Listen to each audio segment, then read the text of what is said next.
Hello. Hello. Hello, hello. Hello.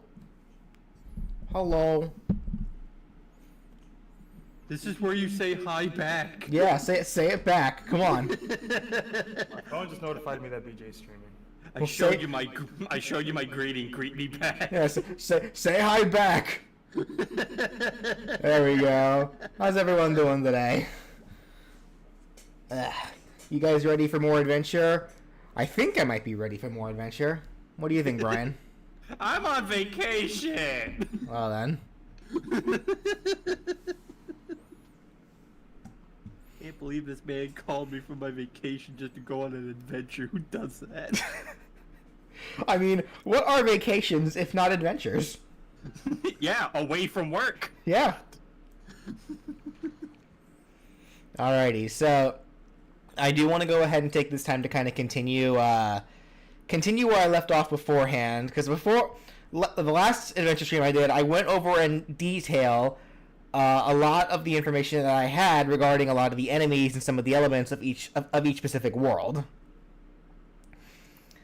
So we finished off with Earthbound last time. So we did Mario to Earthbound.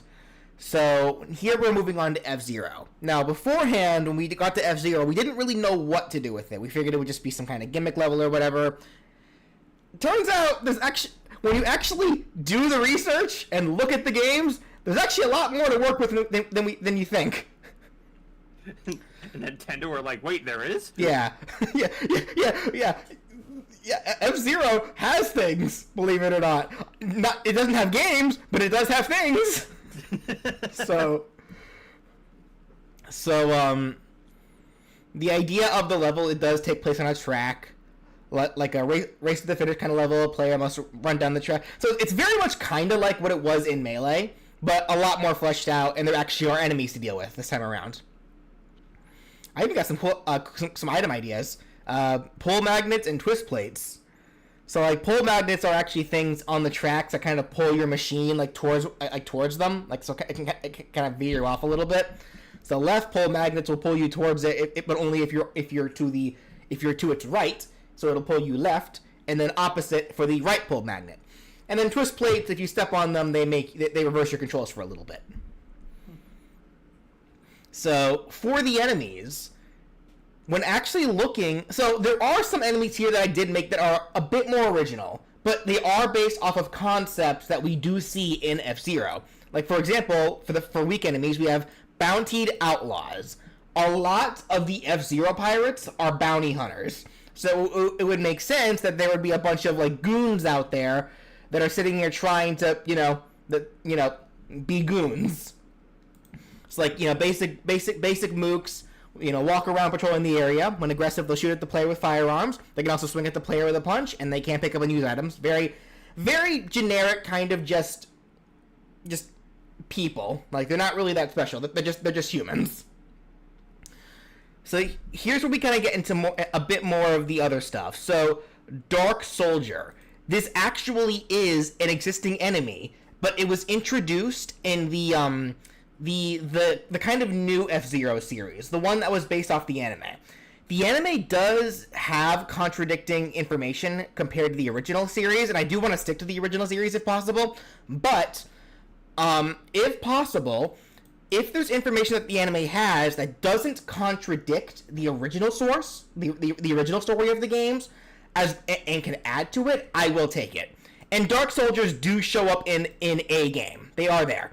And Dark Soldiers, I should mention, they're robots. They're robots that are specifically like hench robots that work for the organization run by Black Shadow. Because I believe in the games, Black Shadow's group was called the I think it was just called the BS group. Yes, laugh now. The Black Shadow group is what it's called. In the anime, though, it was called something else. It was Dark something. Dark Illusions? I forget what it was called, but it was called something else. What are we on? We are on F-Zero. So, Dark Soldiers, they're robots. They walk around patrolling the area, they can appear from the machines racing on the track. So on occasion, when the machines like race by you that you have to avoid, sometimes enemies can like leave their machines and come on, and come out to fight you. So they can do that. When aggressive, they'll shoot at the player with firearms as well. They can boost at the player and ram into them, then explode on contact, acting as kamikaze fighters. They can pick up and use items, and they do have a single variant in the form of jetpack soldiers, which same thing, but they fly. What's the deal here? We are making a hypothetical Smash Bros. Adventure mode with worlds and levels built very similar to Melee's adventure mode, but much more fleshed out. You're in a car, so you're lagging out. Well, get out of the car then. Wait, hold on. Dark Million, that's what it was. Thank you, Fernan. That's what it was called. What do you mean by that? All right, next enemy, Goro Bandit. So, Samurai Goro, we all know who that is. He's one of Captain Falcon's rivals. He's an assist trophy in Smash. He is the leader of a bandit group. So it would make sense that some of the goons that you fight could be goons from his group. We have Katana Goro Bandits who walk around, can appear from machines as well. They attack with katanas though, and they can also throw smoke bombs, which are harmless but also obscure the area. So very tricky bandits. Also very, they have some of the samurai / ninja things going on because of what Goro is. He is a samurai. And if you also look at the Goro's group in the anime, his group actually was a lot of his bandits were very samurai / ninja-esque. They had a lot of Japanese influence on them. But then there are also the firearm Goro bandits. Walk around, come out of machines. When aggressive, they'll shoot at the players. They can also throw grenades. They can also pick up and use items. Then we have the Bloody Chain gang members. So these are the guys. Oh, what was the Michael Chain? I believe is the name of the racer. He's Yeah, it is. The Bloody Chain gang are they're a group of people that they follow Michael Chain, who is another character in F-Zero. Thing is though, the history. Lore is the wrong word. I'm getting that right. Sorry, I'm learning too. Just messing with people. The history behind that is that Tempest on you. Sorry? I'm telling Aaron Tempest on you. The Master of Lore will not take this. He is the master of culture and traditions then. Anyway, the history behind that is that the Bloody Chain gang apparently had like tens of thousands of like members in it. But then after Michael Chain started joining the F-Zero races and kept losing, he started losing members. So the idea behind them is that, walk around, appear from machines. When aggressive, they can attack player with chains, hence bloody chains, it would only make sense. They can whip them straight forward, or they can spin the chains overhead as they run forward. But they are a little more prone to run away, as they are not as dedicated to their leader. They're cowards. Yeah, so they're not quite as loyal, I guess you could say. Yeah. Are we still on the Fire Emblem? No. This is F-Zero. We'll get to Fire Emblem here in a bit. Hey there, Ray. How you doing? Hello, Ray. And then here's a fully original one that does make sense in context. Hacked race cameras. Always flying in the area, slowly moving sideways in the air as they watch the race. When aggressive, or hacked, really, they fly at the player trying to blow up on them.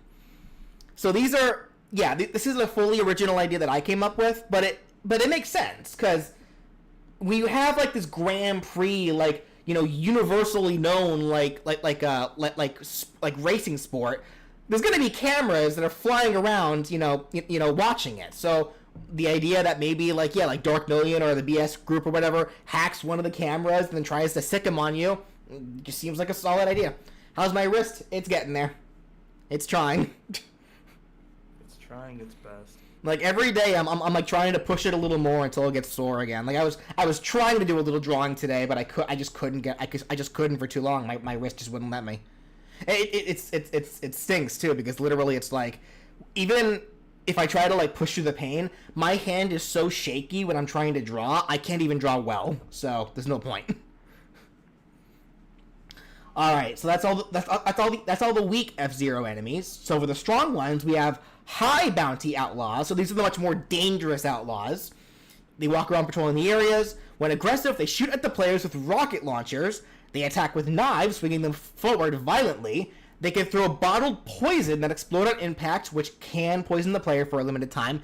They can steal items from players if the player is holding an item, and they can also pick up and use items.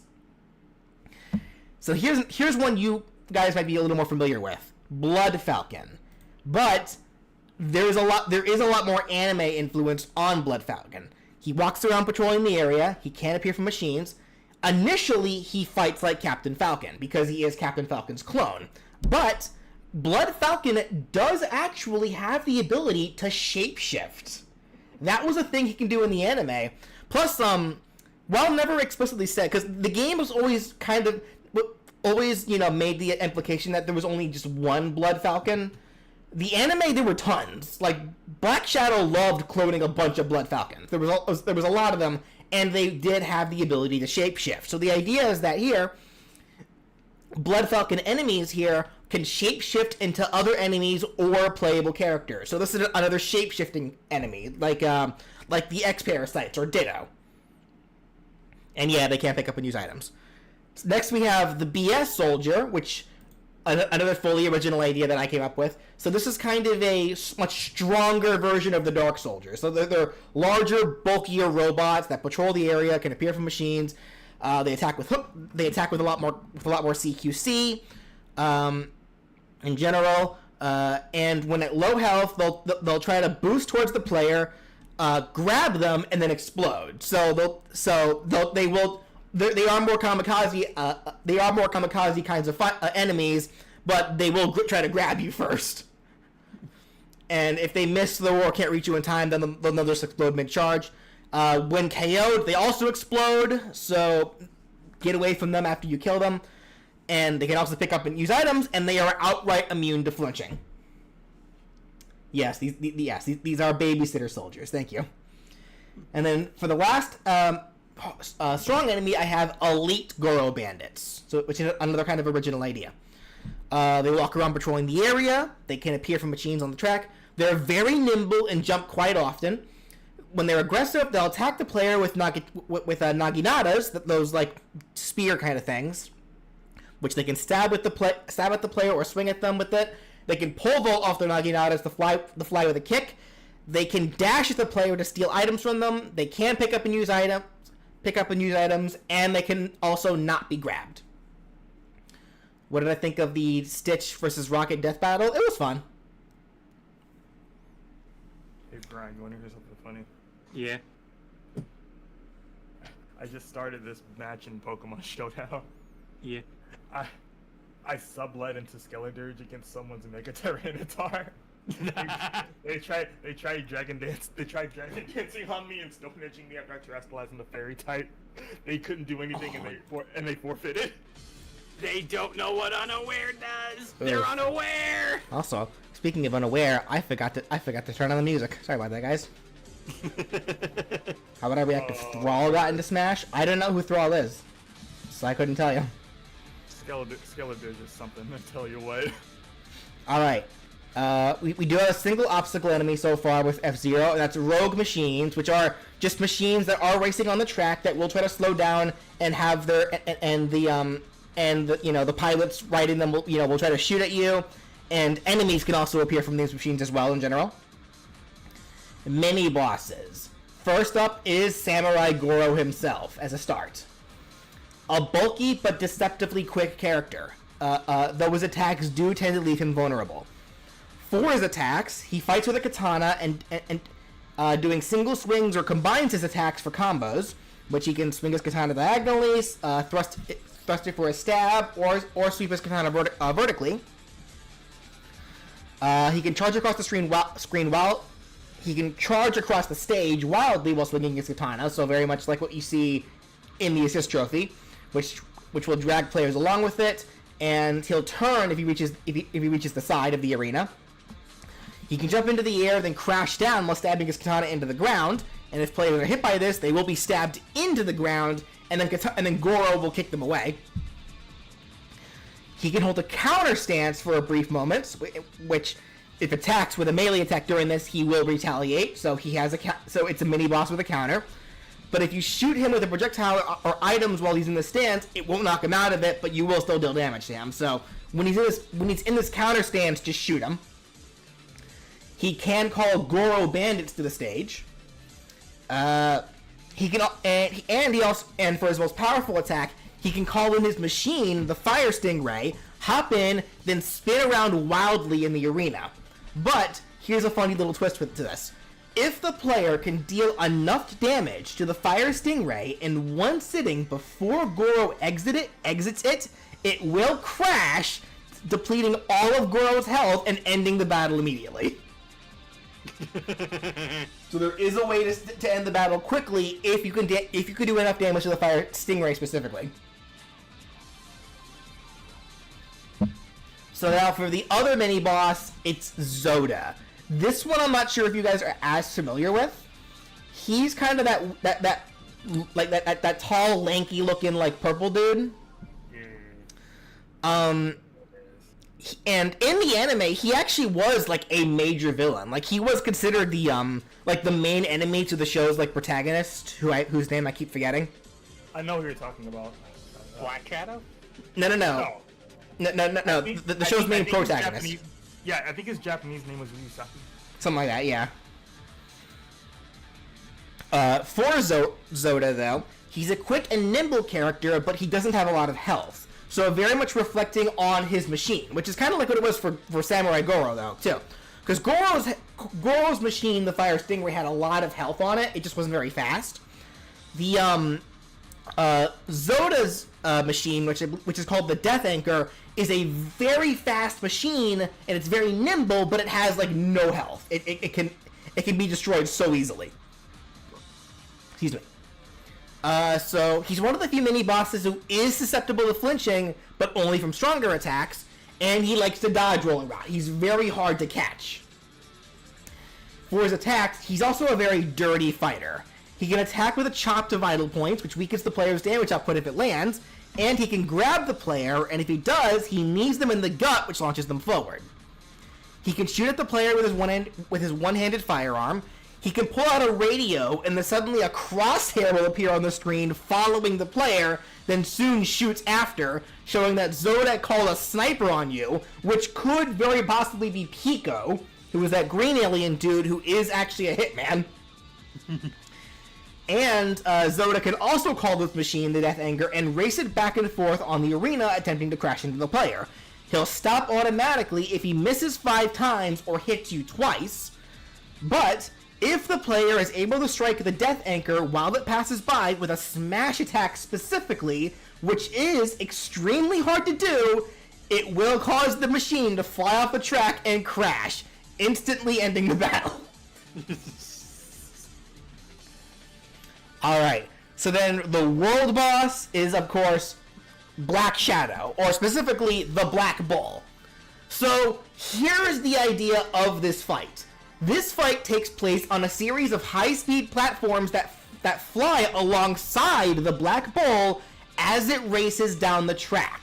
So you are literally fighting Black Shadow while he is racing. You're just flying alongside him. And a lot of his attacks have to do with just general things you will see in F-Zero. So, Black Shadow can open his cockpit for certain attacks, and hurting him directly while his cockpit is open will deal extra damage. Though he may occasionally open his cockpit just to taunt you, because he is that kind of guy. The player landing directly on the track, though, is not good. So imagine the big blue stage, but deadlier.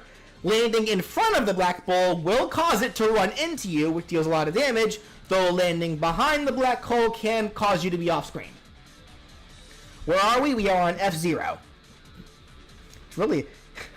You know, it's sad. I think the... Oh, I just thought of something, actually. Wasn't the last F-Zero game to come out, like, 19 years ago? Yeah. There are probably people watching the stream who are younger than the amount of time since the last F-Zero game. So I wouldn't be surprised if that's the reason why a lot of people in this chat just don't know what F-Zero is. Captain Falcon, the guy from Super Smash Bros. I promise you, a lot of people said the same thing about Samus. For his attacks, he can drive ahead or slow down to go off screen. So if he drives ahead, he's going to the right. If he slows down, he's going to the left. But after going off screen, he'll then charge past to the other side. So he'll charge right if he backed up, and he'll charge left if he sped ahead. Though because of the nature of how you're racing, this will kind of change the attack a little bit. So if he goes right, the attack is a little slower, so it is easier to dodge. But if he goes left, the attack is much faster and way more deadly. He can spin the Black Bull in place, like that kind of... What was that move called, by the way? Because I actually couldn't find that. Like the ability when the racers spin their machines in place as they race. Is there like a name for that? Does anyone know? Oh, I'm sorry, I forgot. No one here actually has played F-Zero, so I don't think anyone here actually knows. I played F-Zero. Oh, then do you know the name of the spin attack then? The spin attack? Yeah. Yeah, I know of it. What's it called? I'm pretty sure it's just called the spin attack. Oh. Yeah, and the other attack is the side attack. Wait, in F-Zero? Yeah. Alright then. This is DJ just has nothing to say against that. Anyway, so yeah, he can spin the Black Bull in place, which will knock players away on contact if they're too close. He can either spin it in place or move while spinning. I know Boost Fire is the name of when you boost. But yeah, the spin attack's what we're talking about here.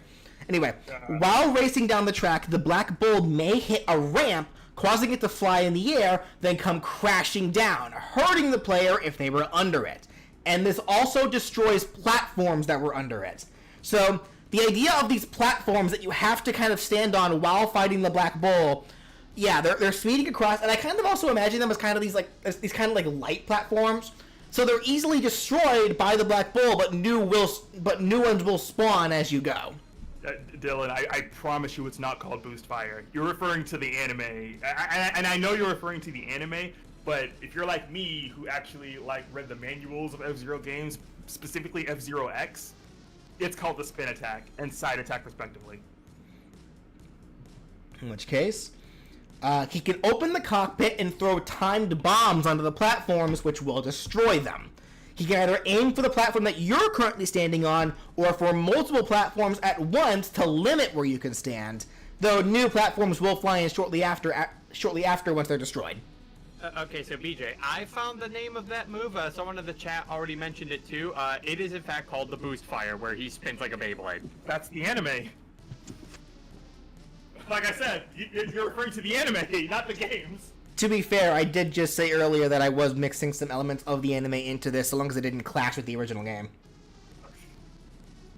How am I doing today? I'm doing just fine. Oh yeah, I know that. I'm just saying, it is called the spin attack. Will this be a cut down video when you're done? Well, I would like to make this its own video series. Maybe I could do one World Tour video.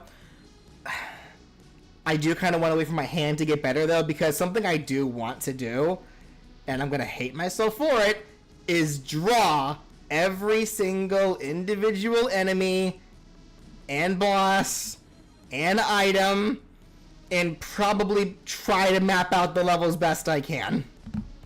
Chat, don't neglect self-care. Oh, hello, Iron Shirts.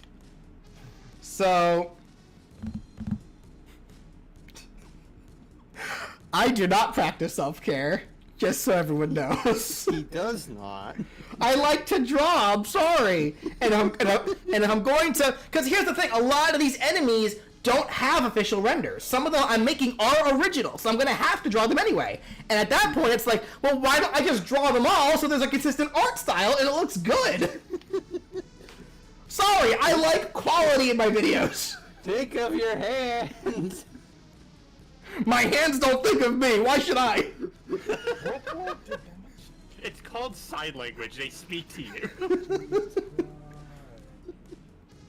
Anyway, he can open his cockpit and use black magic to hold the player in place, which never misses. And he will use an attack soon after this, so mash your buttons to get away unless you want to get hit. And then for his last attack, he can call on goons to come to the stage and fight. Though Black Shadow himself is not exactly afraid to attack through the goons to get to you. Of course not. And that's what I got for Black Shadow. Like, if you guys have any other suggestions on of something else that you guys think Black Shadow could also do to add to the fight, be my guest to also give some suggestions. Oh wait, I forgot! You guys don't play F-Zero! And whose fault is that? Nintendo's for not releasing an F-Zero game for 19 years. Look, I don't know about y'all, but F-Zero and F-Zero X are available on Nintendo Switch right now. Play F-Zero. By the way, BJ, when you were going over your F-Zero stuff, I just randomly ran into a shiny Bronzor. Meanwhile, while we wait for Nintendo to drop the GBA F-Zero for the GBA service. Because, like, I was just going around the place, and I'm like, wait, is that Bronzor green? Alright. Next up, Ice Climber, which, as you can see on screen, I am combining with Balloon Fight. So, because that was kind of already done in the summit level, where we see the Balloon Fight fish appear in that, so I've decided the Ice Climber level is also going to be a Balloon Fight level. And the idea of it is, the first half of the level is Balloon Fight, which is a right to left level, so you actually go left, based on where this is my left, this is your left, sorry. Figure that part out. But the second half of the level is Ice Climber, which is a vertical scaling level, and the player must climb to the top to win. I thought Animal Crossing was combined. I thought Animal Crossing was combined with Balloon Fight. Hello? Food items. Oh, also, so something else I decided to do a little bit of. So actually, let me head back to the top real quick, because I've added a few more notes for the entire adventure mode. So, yeah. So to kind of go over the entire list of this theoretical adventure mode, this can be a branching path type of adventure mode, allowing the player to choose what worlds to travel to as they progress. So think of it like Star Fox or Kingdom Hearts, kind of like that, where you can choose what world you go to as you go. The higher the difficulty, though, the more worlds they must travel to, and if they were to do the highest possible difficulty, then they must travel to every possible world. Some worlds, though, will have collectibles that getting 100 of will get you an extra stock. So, in the Mario world, that's coins. In the Donkey Kong world, that's bananas. In the Zelda world, that's rupees. And so on and so forth. Some worlds will have it, some won't. You can pick how many stocks that you start with, and starting with less stocks give you better rewards. But that said, because so the idea is that you're gaining lives as you play. So if you start off with that one stock handicap, you can get better rewards in general.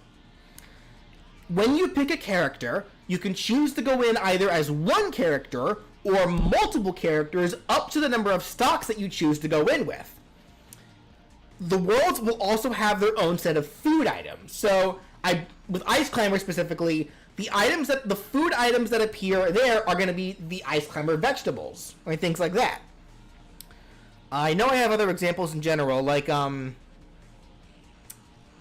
the Yoshi world, the food items there are mainly going to be fruit and cookies, things like that. And then also, as the last thing I went ahead and added, some worlds will have 2 world bosses. A default one, and then a much harder one that can only be challenged when certain conditions are met. So think of it like this. So in the Mario world, we made the default world boss Petey Piranha. But if you're playing on, let's say, a much harder difficulty, and if you can meet the certain conditions, instead of Petey Piranha, you could end up fighting Giga Bowser instead. Oh my. And then, like, for the Kirby world, instead of Wispy Woods, you could end up fighting Marks. For the for the Zelda world, instead of Goma, you could end up fighting Ganon. And kind of where I'm going with this is, because I do kind of want there to be like a boss rush level at the very end, where you do fight bosses like Giga Bowser, Ganon, you know, and Marks and all of them.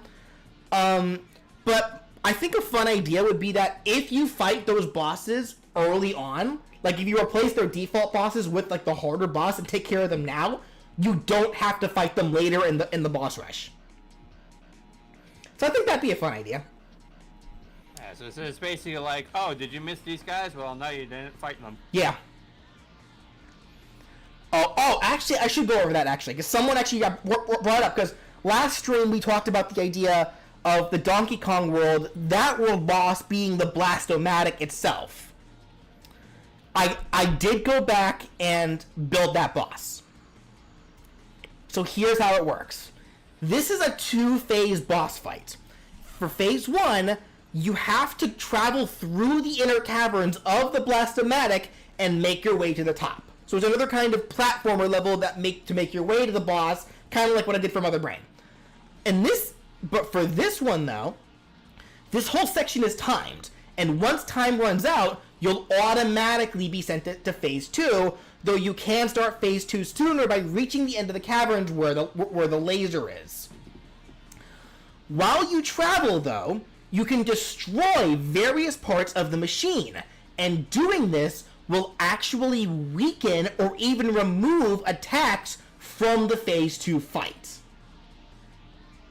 So things that you can destroy are things like reactors, computers, batteries, radios, ammo, things like that. And the only attacks, quote-unquote, that you really have to deal with while within the caverns of phase 1 is that there's a lot of Kremlin enemies that you're going to have to deal with. There will be electric rods that are located throughout the caverns that will hurt you if you touch them. They can also shoot shock balls at you. And certain machines will explode when you destroy them, so make sure to clear out what you do. So now for phase 2. For phase 2, you hijack King K. Rool's airship and use it to get to the main cannon. You fight on top of the airship under the main laser, and you must destroy the muzzle before it can destroy DK Island. The laser is now outfitted with a self-defense mechanism that you have to deal with while trying to destroy the weapon. DK Isle has a health bar. If the island's health is depleted, the fight is automatically lost.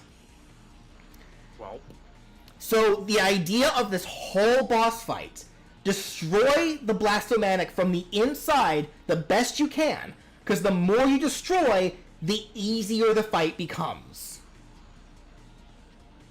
So for the attacks that the actual Blast-O-Matic can do against you, all of these attacks have no set pattern and can even overlap each other. So if you don't weaken the Blast-O-Matic beforehand, you are in for a rough time. That can make for a fun challenge run, but it won't be actually fun to deal with. That's the point. You need to weaken it beforehand, which is very much reminiscent of the original, I think it was called Hideout Helm, that level from Donkey Kong 64, kind of that deal. Yeah. So for the actual attacks, the Blast-O-Matic's main laser can be fired, and getting hit by it is an automatic KO. This is the only attack that can damage DK Isle, but destroying reactors beforehand will weaken the laser. And for each reactor you destroy, it'll shrink the width of the laser, making it much easier to dodge, and it also weakens the damage that it does to DK Isle. So reactors should be a priority to make sure that your makeshift time limit, is extended, and that DK Isle isn't destroyed before you can destroy the Blast-O-Matic. Kremling enemies can appear, though this will happen less often if you destroy loudspeakers or radios. A rod appears under the muzzle that shoots electricity at the airship. This is an idea that came from the DK Country 3 boss fights. The scientist K. Rool. I forgot that guy's name. The Baron K. Roolenstein, I think it was called. Because this is an attack that comes from that fight. So what it does is it shoots electricity at the airship, and it electrifies the airship that's acting as your sole platform. And it deals constant damage to the airship. So while you stand on it, you will take damage. Well, it doesn't destroy the airship. It'll deal constant damage to you while you're standing on the airship while it's being electrified. Though, destroying batteries beforehand will weaken the amount of damage it can deal, and if you can destroy all of the batteries, the move is completely nulled. It can't be used at all. The muzzle, so like the actual like so if we look at like the laser, so like the actual like body of the muzzle releases blades that spin around it to make it harder to get close to it. And this is an idea that actually came from Chaos, Chaos, BJ, learn to spell. Which was the machine that was also made in DKC3. But the blades will slow down if you destroy computers, because you're destroying the AI programming for them. The muzzle can also release a spring-loaded boxing glove that'll get you away from it, which also came from Chaos. Though once again, destroying computers just will make it weaker. So the more you destroy, the less likely the glove will appear. And if you destroy all the computers, the glove will not appear at all. The one attack it does have, though, that cannot be altered by destroying things is an exhaust flame. It'll shoot an exhaust flame at the player that deals quick fire damage. That's the only consistent attack that it has that cannot be altered. But it's also a very weak attack, so it's whatever. It can shoot small laser projectiles can be shot at the player during this, but the lasers will weaken per batteries you destroy. Bomb launchers will be fired in clusters at the airship. And imagine if you don't destroy any of the ammo stock in this case, it's like a lot of clusters, so it's really hard to avoid. But destroying the ammo stock does make like less bombs be shot at a time, and if you can destroy all of the ammo stock, the bombs will actually be replaced by much cheaper bombs that are just very weak. So it still does the attack, it's just much weaker. It can fire cannonballs with a K. That's actually the name of the thing. That travel across the screen horizontally. These deal a lot of damage, but kind of move slow. The cannonballs are less likely to appear per the ammo stock you destroy, and they cannot be used at all if all of the ammo stock is destroyed. Then for the final attack, we have homing missiles, which, you know, the homing capabilities are fantastic. So these are attached to computers. If you don't destroy any computers, these homing missiles will hit you no matter what. You can't, like, all you can do is shield them, That's the only way to get past them. But the more computers you destroy, the more its AI functionality doesn't work that well, and the homing gets weaker and becomes much easier to avoid. And if you destroy all of the computers, they can no longer home. They just get fired in a straight line. So that's the Blast-O-Matic boss fight. How does that sound to you guys? Like, do you think that'd be something you guys would be interested in? What about you, Brian and Brandon? Would you be interested in fighting a boss like that?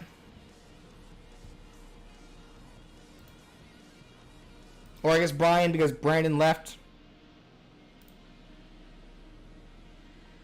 Maybe not Brian, because Brian's not saying anything. Sad face.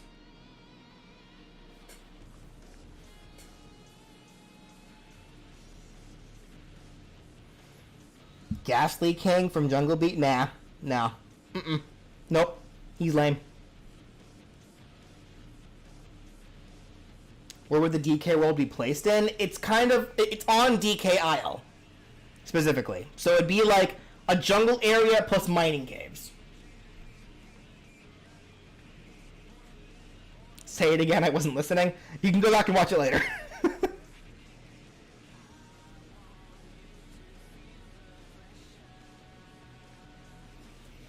Alrighty, so let's move on then. Let's go back to Ice Climber.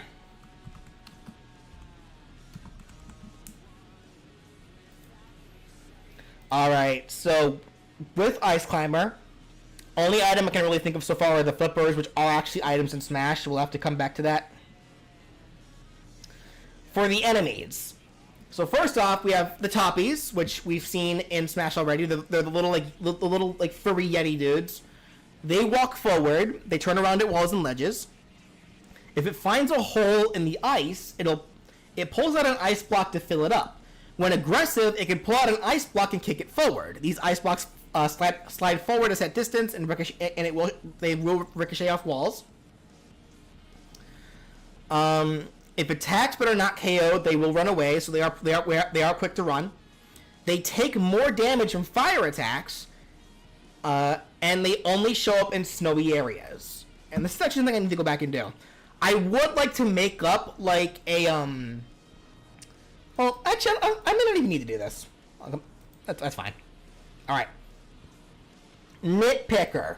So this is also an enemy from Ice Climber, but it never showed up in Smash, so you guys probably don't know about it. These are like birds. They fly around the area somewhat aimlessly, they turn at walls, and when aggressive, they dive bomb toward the player. The Condor. So we talked a little bit about this before, how we mentioned the idea of a Condor being an enemy, and at first I was against it, because I figured, oh no, they help the Ice Climbers, you have to get up to them to win.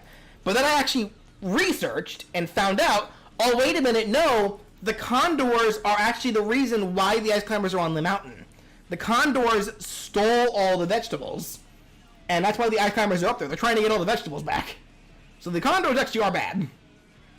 So in this case, though, they fly horizontally in the air back and forth. They do not attack, but if an item is on screen, they will swoop down to pick it up, and they won't let go until defeated. Though, if they pick up an explosive item, they are prone to try to drop it on you. And they can also steal items from players. Next up, we have Balloon Birds. This is where we get into balloon fight territory. Balloon Birds, so these are like these are like little dudes with like bird beak masks, and they fly around with balloons. They float around in the air aimlessly. If their balloon is attacked, it pops, and the bird pulls out a parachute to slow its descent, though you can attack the parachute as well to make the bird fall faster. When they reach the ground, they quickly try to blow up a new balloon to get back into the air, and when aggressive, they'll lunge at the player with their beak. So these next couple of enemies actually come from Balloon Kid or Balloon Fight Game Boy. So this was a more traditional kind of platformer game where you played as like a balloon child. Like it was Balloon Fight still. It had the same kind of gameplay, but you played as like a kid flying on balloons. But it was still a part of the Balloon Fight like series. So we have Pokey Penguins. They perch up on platforms and ledges. They remain stationary until aggressive, then fly from their spot and fly straight ahead horizontally at top speed. They fly indefinitely until they go off screen or hit a wall. If they hit a wall, they fall to the ground, then after composing themselves, will get up and stay in that spot until aggressive again. If on a solid surface and not a ledge, they'll do the same kind of charging attack, but now they'll be sliding on their bellies, and if they slide off a ledge, they will just keep going straight, taking off into flight. And these guys only show up in snowy areas. And then the other kind of enemy are burner boys. So these are like dudes on fire that run around. They run around forward, they turn around at walls and ledges, they hurt the player on contact, take extra damage from ice attacks, and they only show up in the balloon fight area. You will not find these guys in the ice climber area. Would I ever take commissions? Like general drawing commissions? I haven't done that in years. Alright. Strong enemies. First off, we have the iconic polar bears. These guys you a lot should be a little more familiar with. They walk around aimlessly. They'll turn around at walls and ledges. When aggressive, they'll jump and stomp the ground, hurting any player who touches its body during this. Though this also causes a short-ranged quake, which launches the players into the air and will destroy destructible objects. They can also strike with a claw attack. They take more damage from fire. They cannot be grabbed, and they only show up in the snowy areas. Now, I did come up with an original variant for them called the Grizzly Bear, which are the same exact kind of enemy, but they're brown, and they only show up in the balloon fight area. So we have a balloon fight variant and an ice climber variant.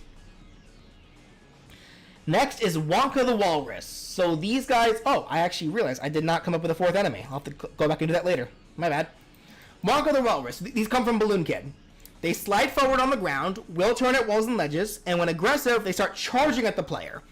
When they stop charging, they slide a little bit, and they can accidentally slide off of ledges during this. But if they slide into water, they will start swimming and come back to land, and they only show up in the snowy areas. Then there's Chow Chow the alligator, also from Balloon Kid.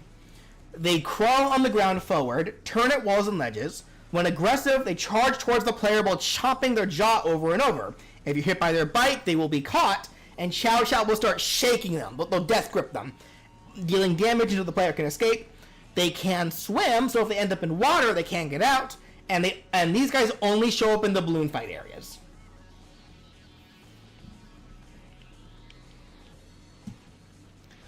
And yeah, I gotta go back and think of it. I think I'll find a fourth enemy here. So, obstacle enemy, we have the balloon fish. So this is the fish that you guys may remember from the summit level in Smash. It's that giant orange fish. So it originally came from Balloon Fight. Only appears on parts of the stage with water. If the player falls into the water, the fish will swim up and try to swallow them, then dive back down. If the player is caught, they are automatically KO'd. Alright, so mini bosses. And both of these guys come from Balloon Kid. First, there's Wacka Wacka Wolf. Constantly moving around forward and backward, will occasionally jump. For his attacks, he likes to punch a lot. His attacks can be used individually, or used together in combos. He has a straight punch, a flurry of punches, an uppercut, and a hook punch. He can charge at the player and try to strike with a lariat, and while in the air, he can fall and punch the ground. Very simple boss. They can mash out of the fish like on the Balloon Fight stage, right? Nope, not in this case. Like I said, if caught, automatically KO'd. Then there's the Snowman. So I imagine Wacka Wacka will show up during the Balloon Fight area, and Snowman will show up during the Ice Climber area. Snowman slides around the area to move and can slide forward or backward. It can also melt into the ground, then reform into a new spot. If it bumps into you, you just bounce off. While its hat is off, so it wears like a bucket hat kind of deal. You can jump on the Snowman's head to stun it, and it does take extra damage from fire attacks. And for its attacks, I probably do need to think of a few more for it. It can throw its bucket hat at the player like a boomerang, it can throw snowballs, and it can also breathe frost breath forward, which can freeze the player. For the world boss, this is a somewhat completely original character that I came up with. I call it Condor. So think of like King of the Condors. So I have to think of like a proper design for it, but I just like the name Condor. Like how does the name Condor sound to you guys here? So it's a larger, more fierce version of the Condors. It mainly flies around the air, flying forward off screen, then turns around off screen and flies back into the other direction until it reaches the other side. It can occasionally turn on screen, and on a rarer occasion, it can land and sit in that spot for a bit. And there are some attacks that can only be used while grounded. When it takes a certain amount of damage, it will lose focus and falls to the ground, leaving it vulnerable. When below half health, it'll get angry and changes its body to be covered in ice. Just touching its body now deals damage, and all of its attacks have a chance to freeze the player.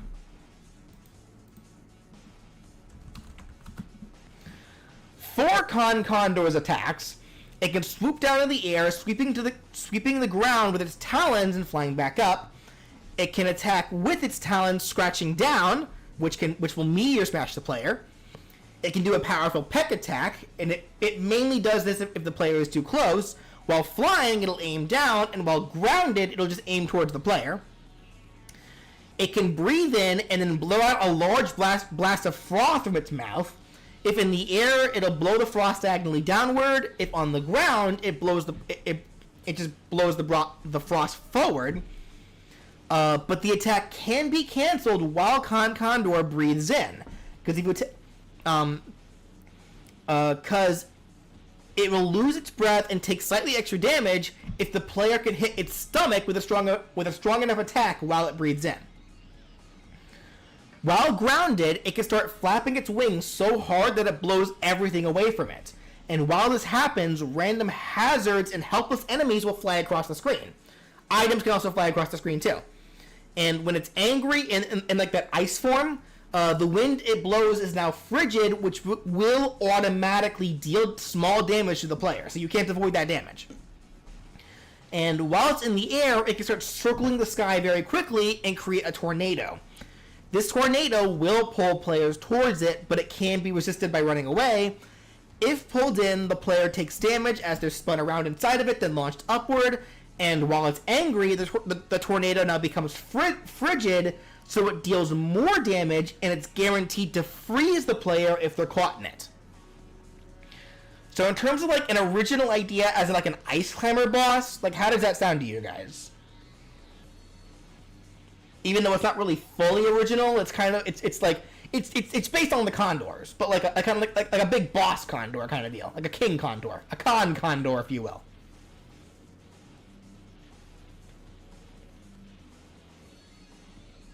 That's right. The fight is also a fake. You've been lied to this whole time. Where have you been? You disappeared on me. I went to get din-dins and pet a cat. Ah, fair enough. What do you think of the name Condor, Brian? Sounds like an interesting individual. All right, real I quick. wouldn't trust him with my wallet though. Fair enough. All right, real quickly, Brian, entertain chat. I'm gonna go refill my water. All right.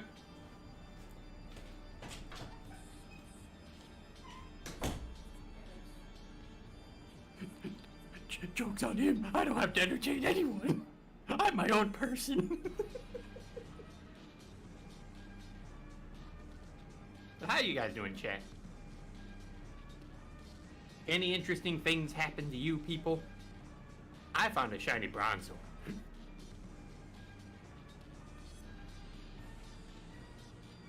Tell you a joke? How about instead of a joke, how about I tell you a cursed fun fact about Pokemon?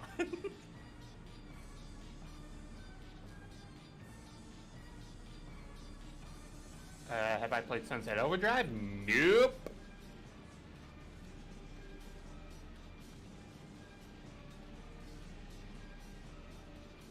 Okay, so here's a cursed fun fact to really think about in terms of Pokemon. So before Generation 8 removed it as a TM, did you know that just about every single Pokemon could learn the move Toxic?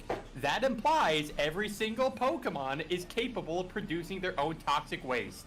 But now they're Food no for longer thought. toxic, so therefore Pokemon should now be a much safer environment now, right?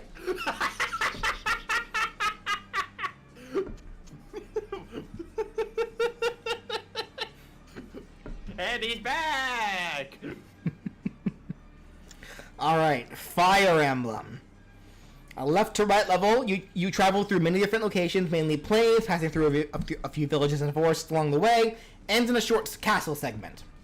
So, I imagine the Fire Emblem level probably will be one of the harder ones, because a lot of the enemies that you have to deal with in Fire Emblem are a lot more tactical. Like, even like the weaker enemies will have a few more attacks to deal with, and some enemies can outright counter some of the things you do.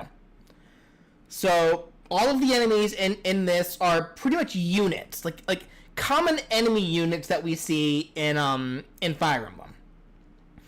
So for the weak enemies, we have the Brigand/Ruffian unit. They walk around patrolling the area, though they may ambush the player by jumping from the background. These are exclusively axe wielders. When aggressive, they move toward the player trying to stay close. They can swing their axe forward, they can jump, then slam their axe into the ground, and I should mention this now, this next part, every single Fire Emblem unit enemy has this next little detail. Occasionally, they'll charge up for a critical hit, then use one of their attacks. But now that attack deals triple damage and knockback. And specifically for the Brigand, you'll know when they're charging for a critical hit when you see them spin their weapon in their hand. Oh, also I should mention, majority of the Fire Emblem units can pick up and use items, because these are people. They have hands. Yeah, so every single Fire Emblem unit has this little detail where they can charge up for crits. Oh, excuse me. No, specifically the weaker enemies only will occasionally do it, so it's much rarer when it happens for them. The stronger ones, though... Anyway, next we have soldier units. They walk around patrolling the area. These are lance wielders, but they also carry shields. When aggressive, they'll try to stab with the player with their spear. They can also swing their spear from low back to high front, which knocks the player into the air. They can also throw their spear like a javelin. They can crits, and you'll know they're critting. They're trying to charge for a crit when you see them spin the lance in their hand. Then we have the Dark Mage unit. Also walk around, but they can also hover in the air, but only do this when aggressive. They wield tomes, BJ, not tombs, tomes, and use magic. When aggressive, they will try to keep their distance from the player and fire dark spells at them. The Dark Mage unit specifically can use Flux, which conjures a dark circle under the player and tries to envelop them in magic that explodes, though this can be avoided by simply getting away from the circle. They can cast Luna, which summons dark orbs around the Dark Mage that are shot toward the player in separate angles. And if the player is close, they can try casting Nosferatu, which is kind of like Robin's deal. A command grab that will drain the player's health and heal the Dark Mage. And then when they're charging for a crit, you'll know they're critting because their tome is glowing a little brighter than usual. Next is the Archer unit. These guys walk around. They're bow wielders, so they actively will try to run from the player if they get too close. Because once again, bow units always want to be, at least a space away. You never want to be right next to somebody, otherwise they're going to get destroyed. They have, but the archer units though, because they are archers, have a large aggro range, so they can get aggressive very easily. They fire arrows at the player. If in sight, they will fire directly at the player. If not in sight, though, they'll fire the arrow into the air, trying to hit the player from above. And when they're charging for a crit, you'll know when the arrowhead on their with the arrow they're trying to fire shines. Next is the mercenary units. Walk around. They're sword wielders. When aggressive, they move toward the player, trying to stay up close. They'll swing their sword forward. They can jump and spin in the air, then come down with a sword slash. And when they're charging for a crit, you'll see their sword glow. Finally is the thief units. So thief units always start hidden, so you'll never just see them walking around. They always try to ambush the player once the player gets close to them. Once they do reveal themselves, they stay on the player's trail, so they don't let up. You need to take them out. They're knife wielders, and when aggressive, they can swing their knife forward, they can dash at the player and try to stab them, and they can steal items from the player. And when they're trying to charge for a crit, you'll know their knife will glow. So for the stronger units, this is where we start getting into more advanced units, starting with the Berserker units. They walk around. They're exclusively axe wielders. When aggressive, they'll try to stay close to the player. They can swing their axes longitudinally, from high to low, aiming. They aim for your skull. They're trying to puncture your skull a little bit, as axes do, I guess. They want to poke your brain. They're trying to turn you into a steel type. Just saying. They can spin with their axe held out, moving forward as they spin. So they do like the wee kind of spin. They can throw their axes like tomahawks. They can use the ability Rally Strength, which increases the damage output for themselves and all nearby enemies. And when they charge for a crit, you'll see them spinning their weapon in their hand. So the strong enemies are actually more likely to use their crits. So the weak enemies, it's a little rarer, but for the strong ones, it's a little more common. And the Berserkers do have a variant. Some of them specifically use hammers, which same exact enemy, except these guys do a lot of damage to your shields. See, PJ, like I'm now imagining in my mind, because it's like you said that these guys can pick up items, right? Yes. Could you imagine them finding their way around the weapons triangle, but just being like, "Oh, my weapon's ineffective against this. Oh, look, a sword." Yeah, really. How would they do that if you play with somebody without a skull? They'll just aim for where the skull would be. Because I'm sure it would still hurt. Alright, assassin units. So just like the thieves, they always start hidden and will ambush when they get close. Once they reveal, and also like the thieves, they will always stay on the player's trail. So they can flash step. So that's kind of funny. Brandon and I took a little while for Brandon and I to kind of find that term. Flash stepping is that thing that you'll see characters do where they move so fast it looks like they're teleporting, but they're not actually teleporting. They're just moving really fast. Yeah. I thought I gave you that term immediately. Yeah. Or almost immediately. Yeah, you did. Oh, okay. Yeah. Assassins are sword and bow wielders. Also, welcome back, Brandon. You disappeared on me. No, I was back for a bit. I just didn't want to say anything because. Anyway, they'll dash the player with a sword to swing their sword forward. I'm sorry, they'll dash at the player with a sword slash, and they can do a spin to swing their sword forward. They can flash step next to the player and try to attack, and when they do this, they can either move behind the player to stab them in the back, or they can move above the player to try to slash down on them. They can also fire arrows at the player from afar, and they can also do this in the air, even out of flash steps. When they charge for crits, you'll see their weapon glow, and yes. Next is the sorcerer unit. Walk around, they can hover when aggressive. Sorcerers can teleport, so they're not flash stepping, they actually are teleporting. They wield... Why can't I spell tome? When aggressive, they'll try to keep their distance and fire different kinds of dark spells compared to the dark mages. Sorcerers will use Swarm, which conjures a bunch of insects that temporarily follow the player and will deal constant chip damage if they touch you.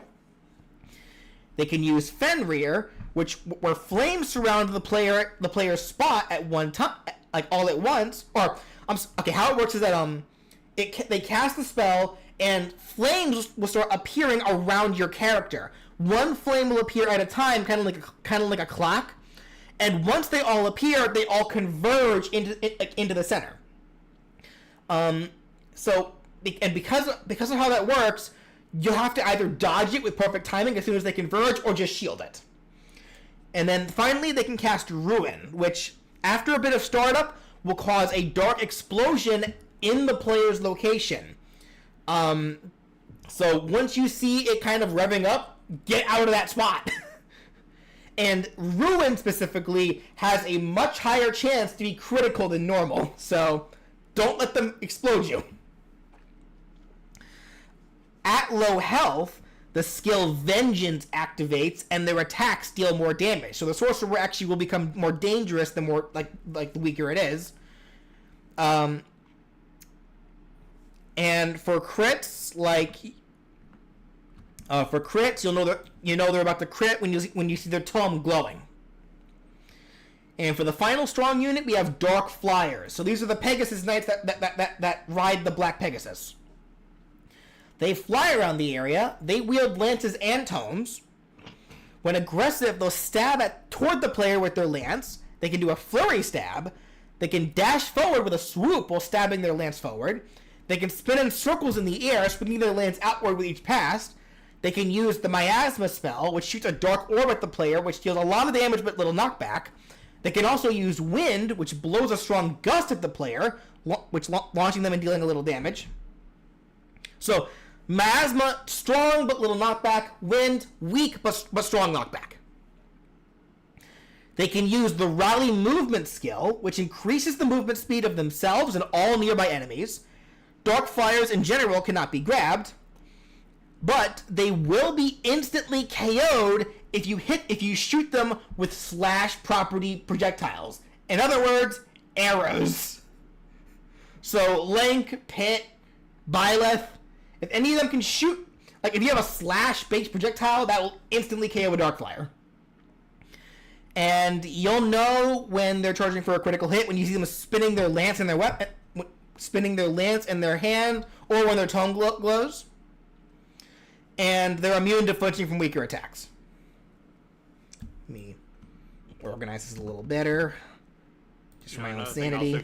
Another thing also coming to my mind, BJ, is like, I could also see the scenario with some of these soldiers who like pick up a weapon who are like, I shall defeat you with the power of God, anime, and this gun I found.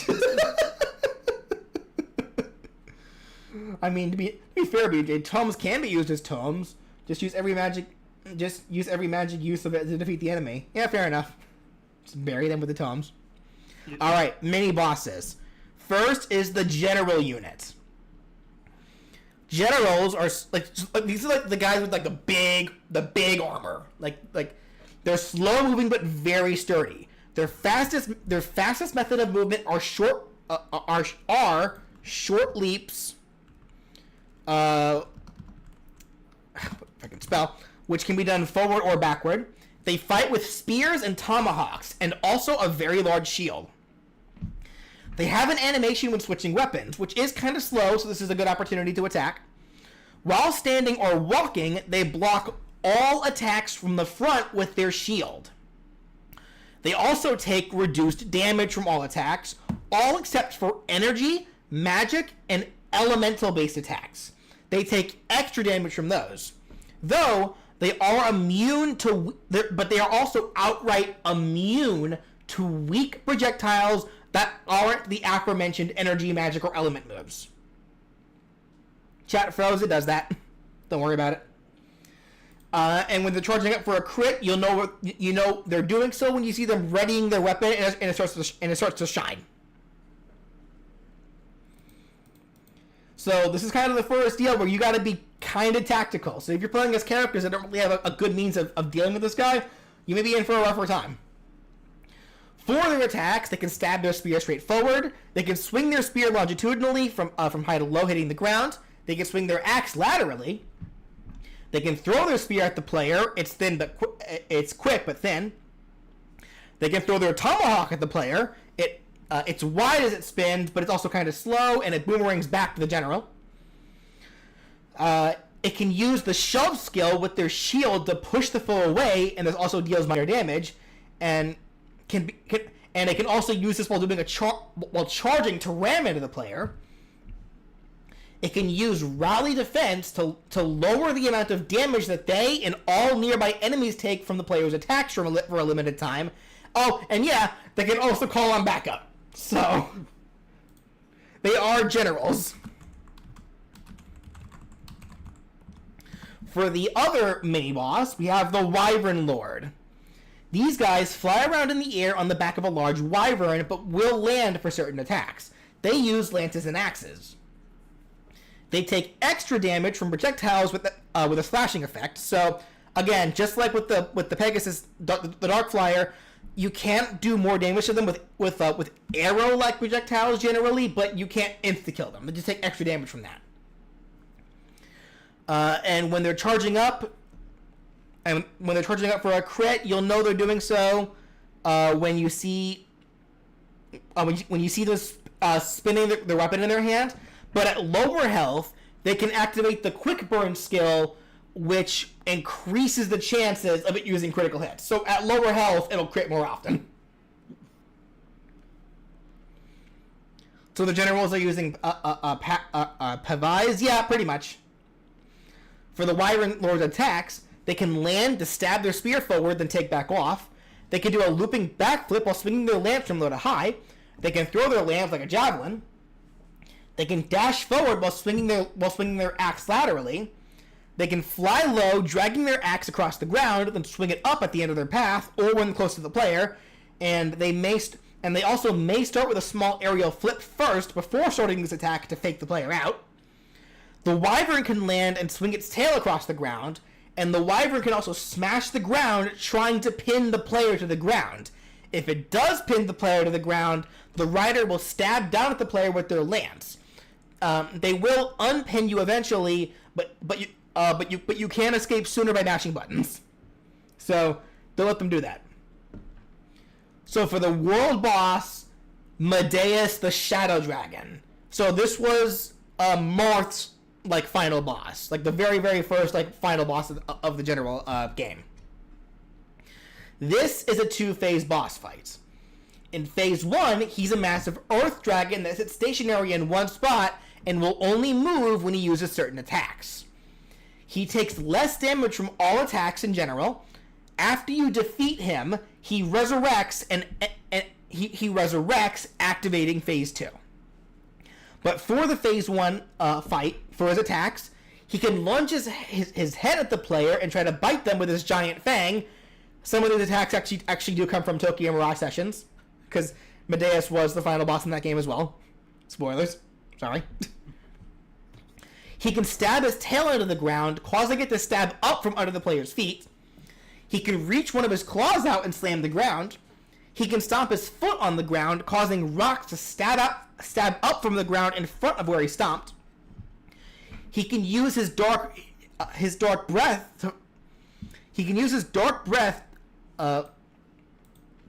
His dark breath breathes his dark breath fire that travels most of the. It's a fire breath. It's flamethrower, but it's black because it's dark. That's how it works. It travels through most of the screen. It can be spewed from high, going diagonally downward. Can be spewed from low, going low horizontally. And getting hit by this move specifically will weaken the player's damage output for a limited time. The scariest thing in the world almost just happened to me. What happened? I almost tipped my drink over next to my PC. Oh, Don't do that. That's bad. That is bad. So he has dark breath, but he can also breathe a red hellfire attack right in front of him. This is shorter range, and he breathes it along the ground from close to far. So he kind of just blah. It's very quick. Like, I was plugging in my PlayStation because it's like, dang, I see people talking about wyverns and dragons in the chat, and I'm like, dang, I feel like playing Master Duel now. Medeus, while as an earth dragon, can also burrow underground, then resurface on the other side of the screen or into the same spot. But while burrowed, he can stab his claws up from underground to try to impale the player from below, following the player's location. So don't let him do that. Now in phase 2, when he resurrects as the Shadow Dragon, he's much bigger, so much so that his body barely fits on screen. Like before, he's stationary and only moves using certain attacks. He takes reduced damage from all attacks, and even less so from magic and elemental attacks. And for his attacks, he can once again lunge his head at the player to try to bite them with his giant fang. But now this move will lock out one of the player's attacks if they're hit by it. He can once again stab his tail into the ground, causing it to stab up from under the player's feet. Though this move will now break shields on contact, so just dodge. He'll once again stomp his foot on the ground, causing rocks to stab out from the ground in front of where he stomps. This time, though, the rocks will keep traveling across the screen will travel across the entire stage from one after another. So it's boom, boom, boom, boom, boom, boom, boom, kind of like that. He can now jump high into the air, then crash down. He can land either in the spot he was just in or into the other side of the screen. And you'll know where he's landing based on the drop shadow that appears. Rereading all this to you guys is a good way for me to spell check myself. When he lands, though, he causes spiked rocks to stab out from the ground around his landing point. Getting crushed by his body is an instant KO, and getting hit by the rocks launches you in the air. I have a need to make a Blue Eyes deck. Do it, coward. Coward. Become Seto Kaiba. What you calling me a coward for? He can charge a large dark orb from his mouth, then spit it at the ground, causing a large explosion in the spot where it lands. At lower health, though, he may do this multiple times in quick succession. He can now breathe his shadow breath at the player, spitting it horizontally across the entire screen. He can change the altitude of this attack. Getting hit by this weakens the player's offense and defense for a limited time, and he will occasionally activate Glacis, which was an ability he got in Fire Emblem Heroes, which increases the damage of the Shadow Breath and makes it wider, though he's more likely to only do this when he's at lower health. He can summon enemy units to the arena, and he has an inhaling move where he can inhale in his mouth using the energy drain skill to pull players towards them. Players can resist this by running away, but at lower health, he'll start stabbing his tail into the ground at the same time to make it a little harder to deal with. If you get sucked into his mouth, he'll violently bite down on you, dealing a ton of damage while also healing himself, then will spit you back out into the ground. However, he can also inhale enemies, which will stop the inhaling sooner, but he's guaranteed to heal from them as he just straight up devours them. He don't spit them back out, he just eats them. So, he summons enemies just to replenish his health mainly. Because Medeus is that kind of guy. Do dragons and Fire Emblem speak? Yes, they do. Yeah, Tiki's right there. Well, depends on the game. Angry. Tell me I'm wrong though. Dragons... I can't think of any examples of there being a dragon in Fire Emblem that wasn't also a Manakete.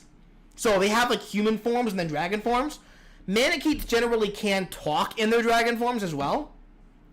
But I can't think of, I think, only one situation where a Manakete was not able to talk while in dragon form, and that was Corrin. Corrin was never able to talk while they were a dragon. That's true. I think that was the only example I could think of from that. What if you throw explosions into his mouth? He don't care! He's a big dragon! What do you think he cares? Yeah, what do you think he breathes? He does not care. It will just damage him, but it's not going to stop his inhaling. Like Shadow Dragon Medeus in Phase 2 is huge. A tiny little explosion isn't going to phase the guy. So... Wait, I've got 2 of these? Oh, hold on, it might be time. Alright, so that's it for Fire Emblem. Next up, Game & Watch. Taking place in Flat Zone. So, it's a left to right world. The player may have to actually engage in a few Game & Watch mini-games along the way, and it does have a unique food item in the form of chef food. Corrin makes grunts and victory quotes when they win a fight. In the dragon form? Can they do that, though? Yeah, well, like, those are also grunts. It's not like, that's not really speaking. I can't actually remember if they do or not. I might be wrong. I don't know. It's been a while since I played Fates, so... For some reason, I just don't remember Corrin talking while they were a dragon. Whatever. Anyway. Even then, and again, those are also just grunts. Like, unless you're a caveman, that's not really communicating. I suppose. Anyway. Alright, the Game & Watch enemies. First, we have the moles from Vermin. They dig underground frame by frame. You know where they are based on the dirt mounds. They try to follow the player's location. When close enough, they'll pop out, which can deal damage as soon as they come up. They can only be damaged and KO'd while their head is poked out.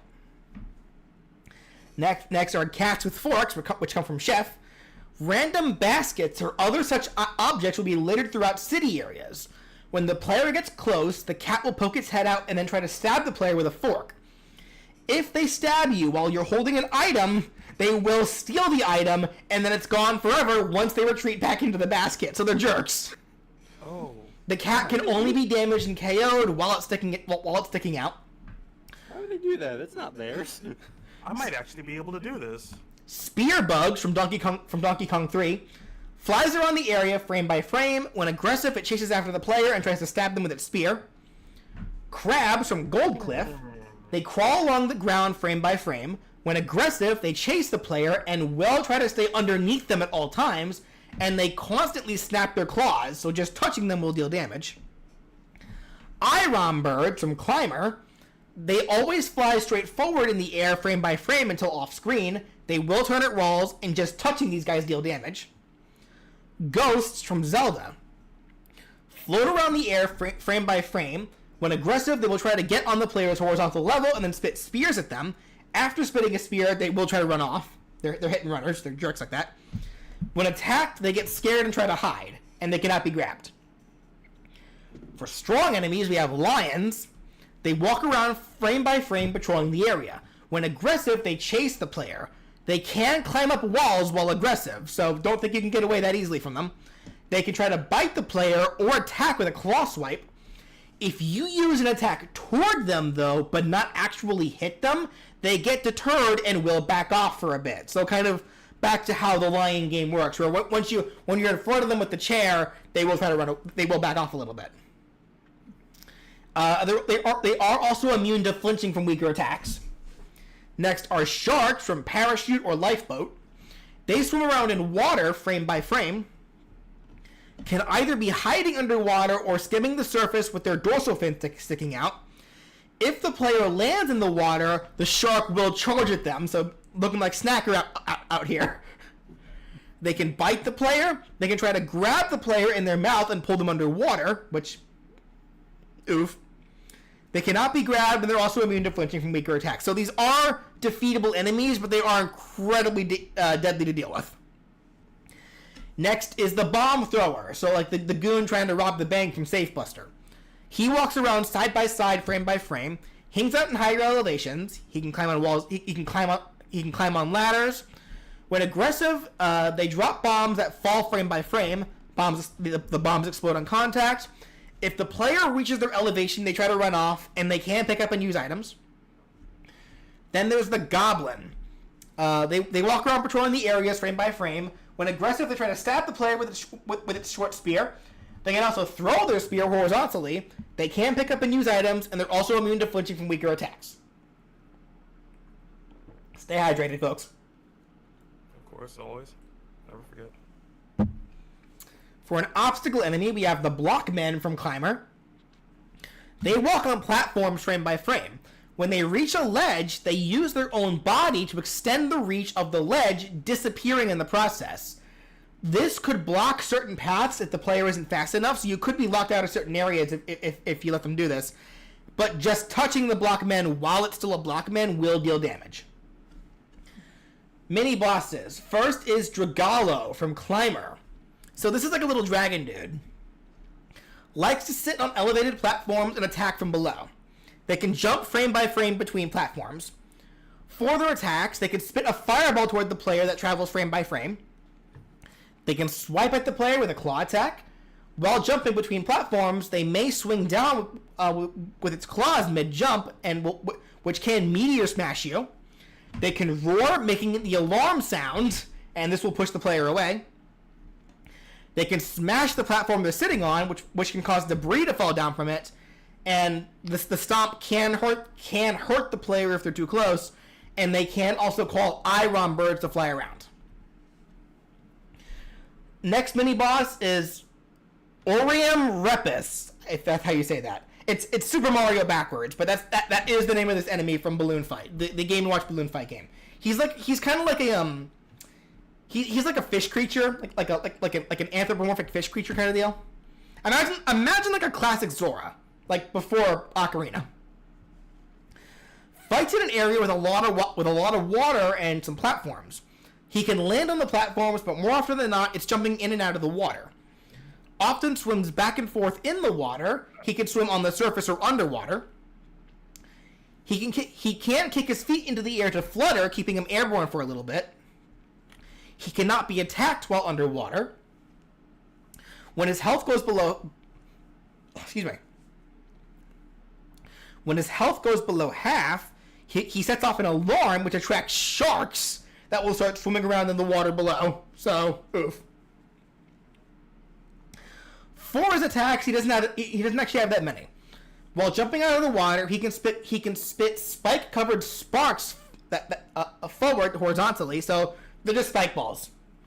He can jump at the player from underneath to try to ram them. If he misses, he'll land on the first platform he falls onto, or just back into the water if there were none.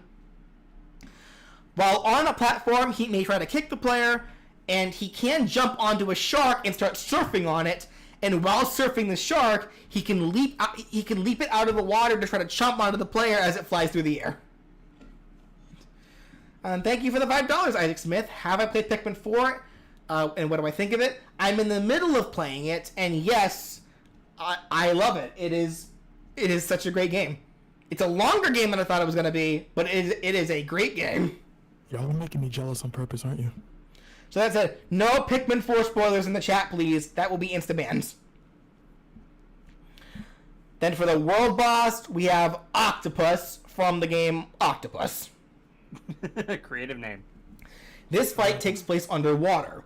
The octopus can sit in a stationary spot or slowly swim around. It generally will follow the player though if it's not sitting in a spot. Its tentacles randomly and slowly extend and retract. If you attack a tentacle though, it automatically retracts for a bit. And if you attack the tentacles too often, it will get angry and prompt it to move a little faster. If you just touch one of the tentacles, it will grab you and squeeze, dealing constant damage until it lets you go or you escape. It can charge across the screen trying to ram you. It can spit ink at the player, which covers them and makes them slippery. It can make a loud alarm sound from its mouth, which can stun the player in place. It can spawn small octopi that all charge into different directions toward the player. The small octopus can be attacked and launched back into the big one to deal damage, and these small octopi are based on the alarm octopus from the game Octopus once again. The smash of water physics. It's just a normal fight. Just pretend it's just underwater. The Game & Watch world is weird. Don't think too hard about it. That said, the octopus can pick up a nearby treasure chest and chuck it up, causing its contents to rain down all over the stage, which can damage the player. Alrighty, so that's the Game & Watch world. Next, hopefully one that you guys might be a little more familiar with. Kid Icarus. A descending level, making your way from Skyworld to the Underworld. So, we brought up before that the boss of this world should be Hades. I've decided though, since I went ahead and made that idea where some worlds gonna have two bosses, one as a default boss, and then a second one that you either fight in the boss rush, or you can fight in their respective worlds, so long as you meet certain conditions, then that's the case. I went ahead and made Hades that alternate boss because he's just that powerful. So for the Kid Icarus bosses or enemies, first is the Mono Eye with like the floating eyeball. They aimlessly float around in the air, occasionally stopping. When aggressive, their eyes glow and they fire shots from their eyes toward the player, and they can also try to ram the player. There's Scuttler, which are like the skull enemies with like octopus tentacles coming out of them.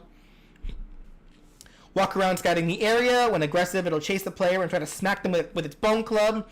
They're actually kind of timid though, and after taking enough damage, or if they get hit by one strong attack, they will just flee. And it does have two variants: the Scuttler Cannoneer, which fires cannonballs at the player, or the Scuttler Mage, which aims at the player with a crosshair reticle, and then will cast a spell. If the spell lands, it weakens the player hit by it, and they can also just try to hit the player with their wand. There's Mick, which I believe was Micks are the flying like mouths. They aimlessly float around in the air, occasionally stopping. When aggressive, they can spit projectiles at the player, but they can spit 1 or 3. They can whip their tongue at the player, and they can also try to ram the player. There's Chiron, which are like the frogs with wings. They can remain in a stationary spot on the ground and only move when aggressive. They hop around to move.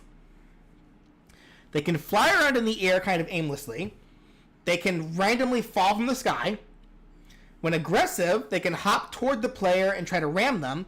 They can fly at the player with a charge, or they can fire spiraling projectiles at the player. There's Shimam, which are like the blue snakes with wings. A lot of things have wings in this. Shimams appear from vases that can be found either sitting on the floors or attached to ceilings. These vases will keep spawning Shimams, so they can overwhelm you if you're not careful. Though only 4 Shimams can be on screen at a time per vase, and it only spawns one at a time. And they only come out when the player is near, so they will always be aggressive. So when they are aggressive, they can lunge at the player with a bite, which will poison you. They can slither along the ground very quickly, actively chasing the player. They can climb walls, and the vases can only be destroyed by melee attacks. They're immune to projectiles. Then there's the Souffle. Souffles are very, very rare enemies. They fly around the area pretty quickly, usually trying to avoid the player, and they can run away if you're not careful, but when they're defeated, they drop rarer items. For the stronger enemies, we have Specknose. That's like the flying, like, Groucho Marx glasses. Slowly float around in the area, may quickly dart into the direction to dodge an attack. When aggressive, it sneezes at the player, which knocks them away. They can also sneeze to launch 2 bombs forward that bounce on the ground and then explode soon after. Though, if 2 Mono Eyes and a Mick are nearby, they may come together to form a Mono Mick Nose, which just fires a lot of projectiles or can mash its tongue. You can sometimes find them already formed up like this, but one strong attack will split them up. Then there's Zuri. So Zuris are like they're like the white-robed ghost-like things with the big claws and like the scary faces. They float around the area. When aggressive, they'll teleport to the player's location and try to slash at them with their claws. They can turn themselves into like flames or mist. Not really sure what it is. But while they're in this form, they cannot be harmed. They'll usually stay in this state until they attack. So the best way to hurt them is by attacking them as they attack.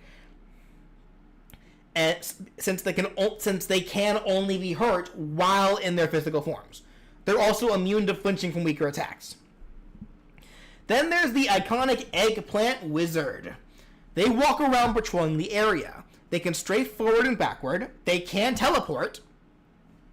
And when aggressive, they'll toss an eggplant into the air and at an arc toward the player. They can throw 1 or 2 at a time. If the eggplant hits the player, they get turned into an eggplant with legs for a limited time, and while transformed, you'll get locked out of all of your attacks. You can only run, walk, jump, shield, dodge, you just can't attack. And eggplant wizards can pick up and use items. So, I said, I'd like to imagine, if you'd be, the various Smash players as eggplants, with just their legs sticking out. And how funny that would be for a lot of the characters. Waddle, waddle, waddle, waddle.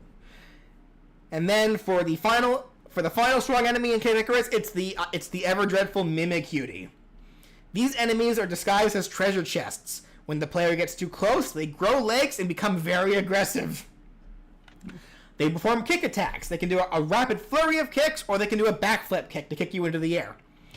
They will actively chase the player and will never let up until defeated. They cannot be grabbed, they are immune to flinching, but when they're defeated, they can drop rare items. Would Eggplant Inkling still fill up the tank? Good question. Probably not, considering that your tank is now an eggplant. Fill it with eggplant juice. There is one obstacle enemy in the form of Orn. So, the giant skull, like flaming skull. They float around the area. When aggressive, they will actively chase the player. If they hit you, it's an instant KO. And special music will play when the ones around you to alert you to run away. You cannot deal with them, just run. Alright, mini bosses. First, there's Twin Bellows. It will walk towards the player. So Twin Bellows, the giant flaming two-headed dog. Can walk toward the player, can jump back for some distance. Attacking the head specifically deals extra damage. How fast are they? Fast enough. Don't worry about it. For Twin Bellows' attacks, it can breathe streams of fire from its mouths forward.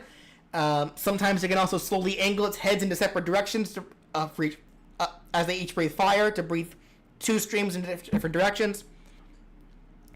They can shoot fireballs toward the player's location. They can shoot them straight or into different directions from low to high. Would this adventure mode have a story more akin to Melee? I think it would be more akin to like Melee's adventure mode.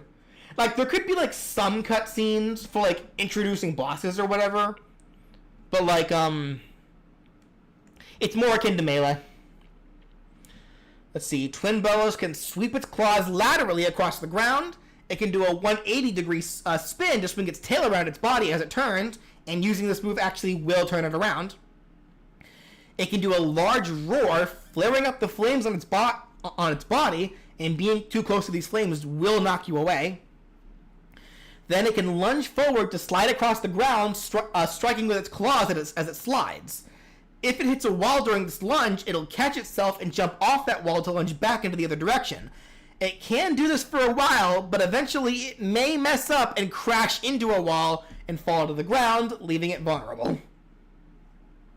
And to answer your question, Good Hamlet Jr., about no Reapers, here's your Reaper, the Great Reaper, as the second mini-boss. I decided I wanted the Great Reaper as a mini-boss, so I figured there was no reason to have the normal Reapers because of that.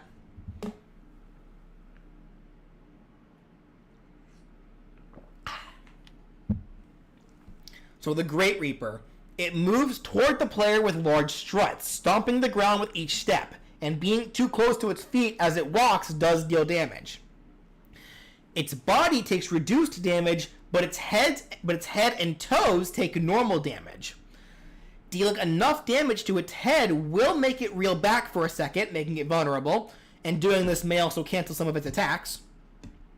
When at lower health, though, its head will release a yellow light.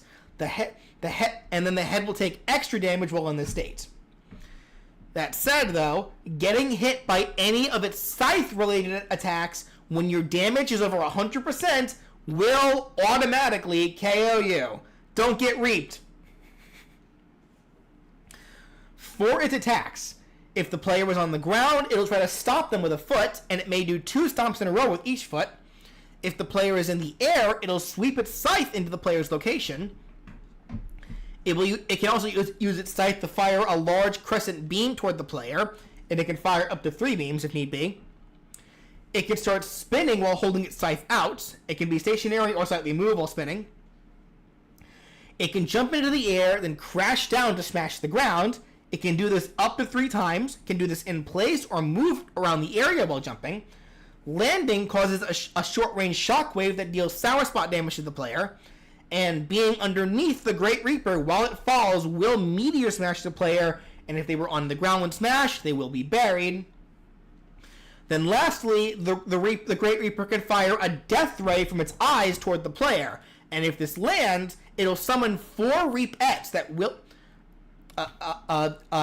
it'll summon 4 Reapettes, and these are enemies exclusive to this fight, and they will try to ram the player, and if they make contact, they will paralyze you. So careful of that. Alright, so then for the default world boss of Kid Icarus, Medusa. As it should be, but like the whole people think that. This is a 2-phase fight. A massive a massive enemy fighting from behind the stage. She can teleport to change her position, and once her health gets low, the fight will move to phase 2. For her attacks, she can spawn swirling green projectiles that home in on the player, but they can be destroyed. She can shoot black eyeball projectiles that are shot at the player, and after firing this, she's fairly likely to teleport and spam this pattern for a bit. She can fire shots from her eyes that move quickly and follow the player's location. She can slash her claws across the screen in differing angles. A warning indicator will flash first. Indicator. Excuse me. Giving the player enough time to move or dodge. She can summon a pattern of lasers that sit in one spot and slowly rotate, and they can be shaped by like either a pentagon or a square. This one's a little harder to kind of envision unless you've actually seen it before. But like imagine like it's like lasers that form either a square or a pentagon, but some of the corners like keep shooting off. So it's kind of it's an attack that like rotates, and you kind of gotta like stay in between the lasers as it rotates and not get hit.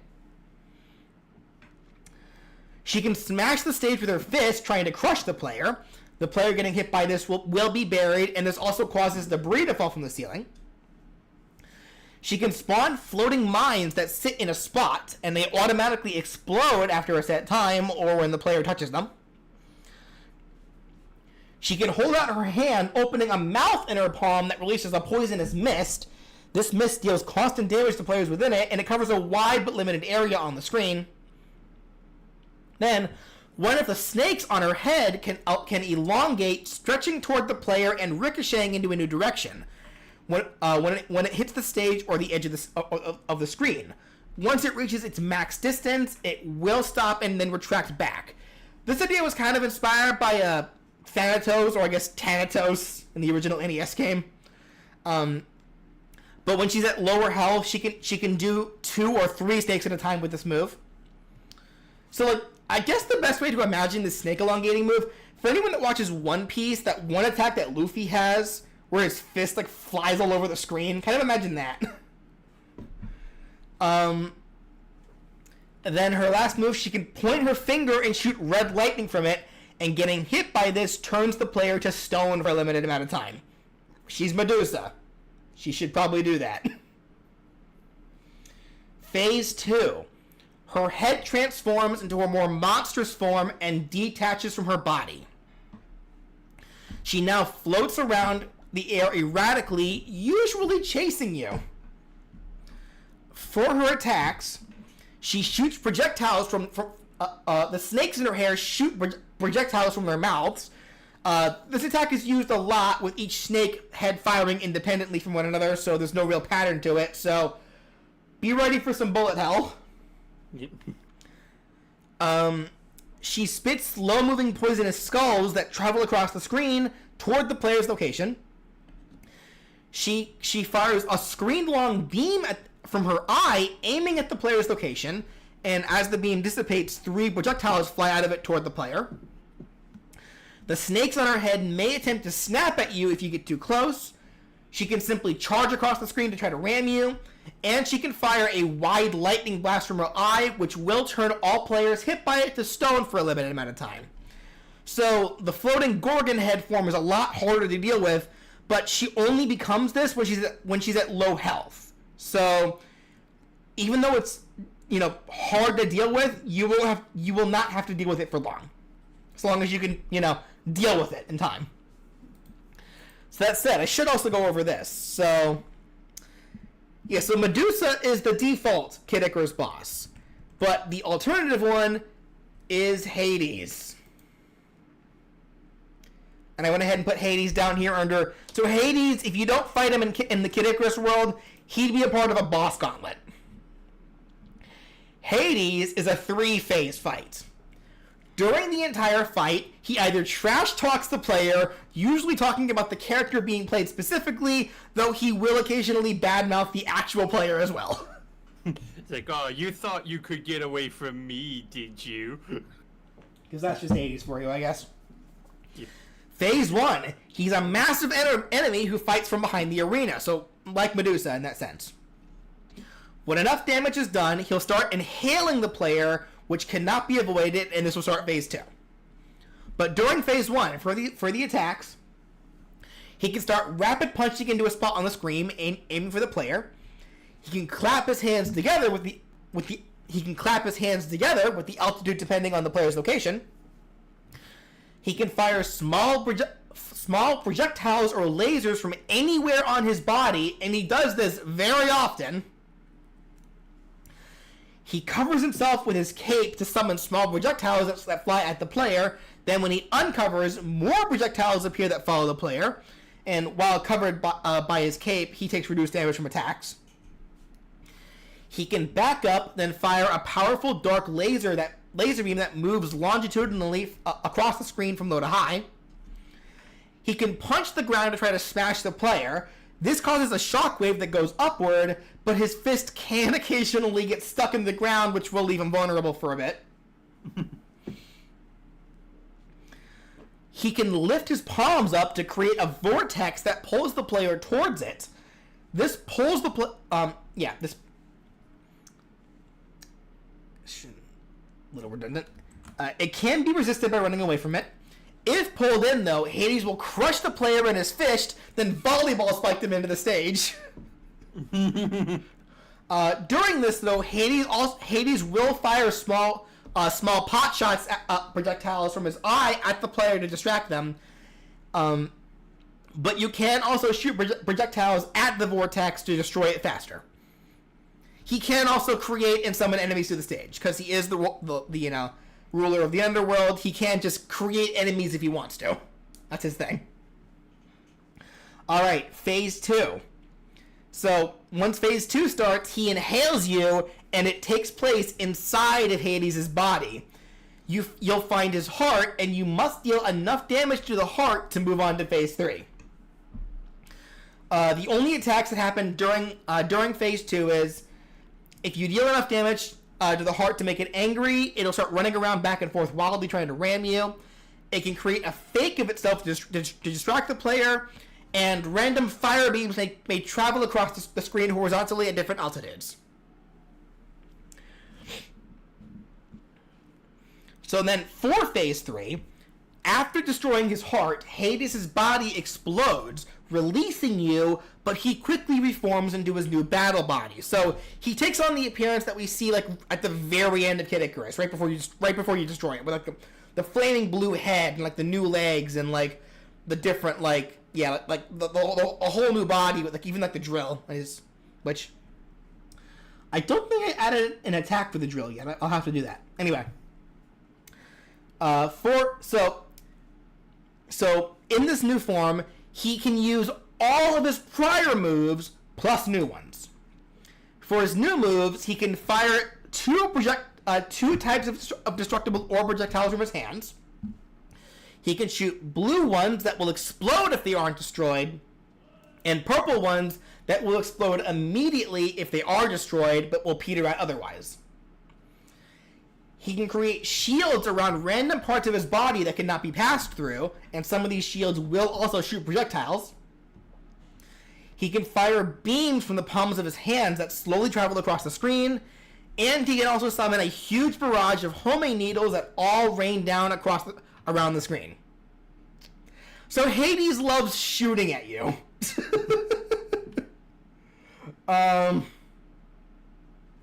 This is why he's the harder boss.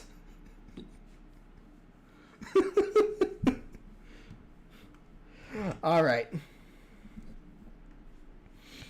They go, look at you. You think you're about to win this fight? Well, look at me. I have a Glock. All right, what time is it? Okay, we're coming up to 2 hours, so actually that's perfectly fine because we still have one more world to go through. And this is the last world that I've actually finished the enemies for. It's WarioWare, or just Wario in general. So we're on the Wario world now. And I did adjust this one a little bit from when we last talked about it. Mainly to better fit the themes of the world. Take another swig of water real quick.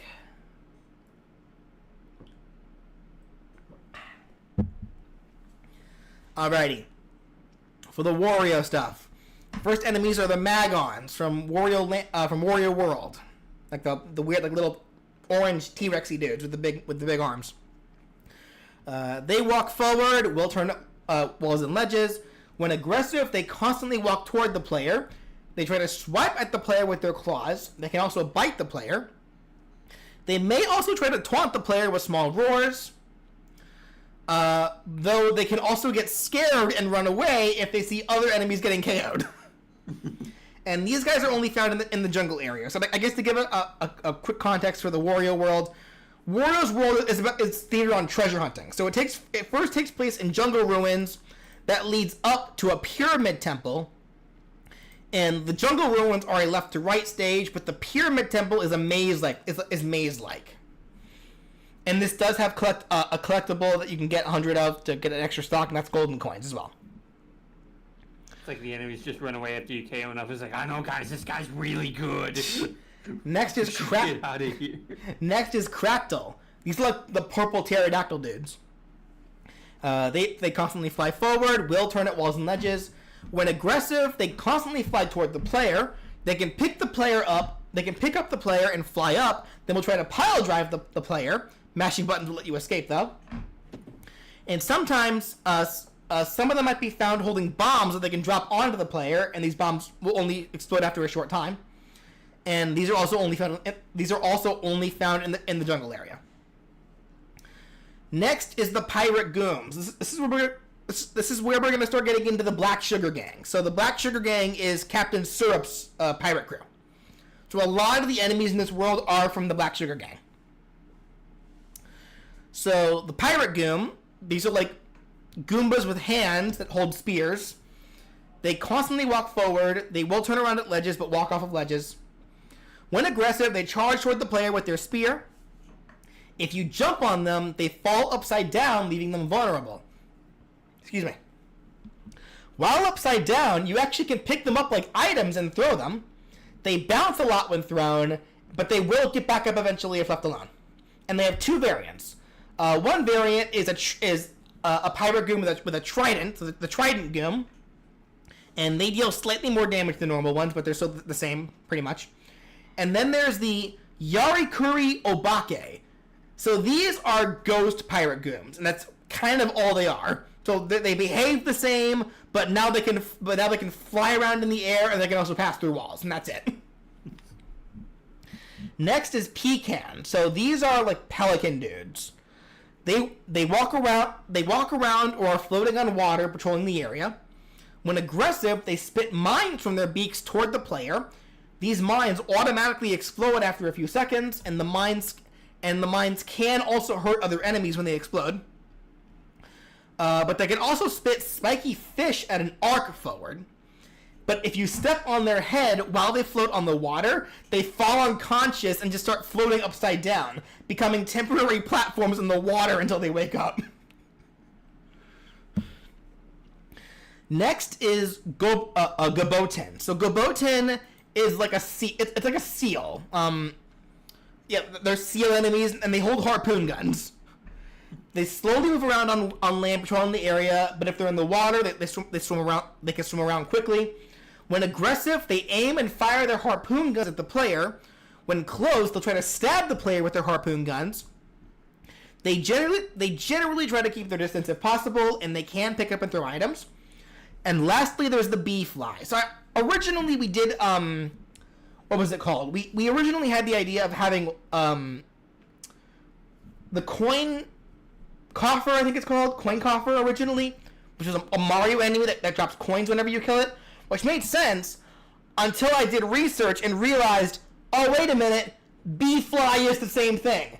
And bee fly is actually a Wario enemy, so I went ahead and disposed of coin coffer and just made it bee fly. So bee fly, a much rarer enemy. They sit in one spot, completely stationary. But if they spot the player, they will try to run away and fly off. When KO'd, though, they can drop rare coins, rare items, or a lot of golden coins. Is there a short WarioWare section? No. There's really no good spot to include WarioWare stuff here, unfortunately. I think I do prefer just the idea of it being a treasure hunting. Because even in the WarioWare games, Wario does still do some treasure hunting in some of those games. So it's not like it's out of the realm of WarioWare anyway. He's still Wario. He's a treasure hunter. That's what he does. He tries to make quick cash. That's just how he works. He's also a game designer. Quick cash. That is actually canon. Strong enemies. DDs. So these are the ducks with boomerangs. They walk around patrolling the area. When aggressive, they may try to smack the player with their boomerang, hitting the ground with it. They can also hurl their boomerang at the player, which flies in an arc, and they can pick up and throw and use items. There's a... How do you say this? Gura. There's some kind of like wolf creature, whatever.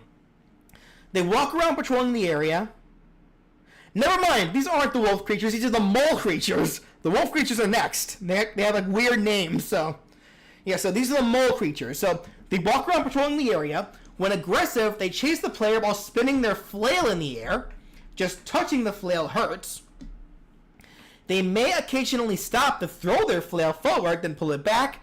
They can smash the ground in front of themselves with the flail. They're immune to flinching from weaker attacks, and they can pick up and throw items. So... The actual wolf creature is the Gao Gao.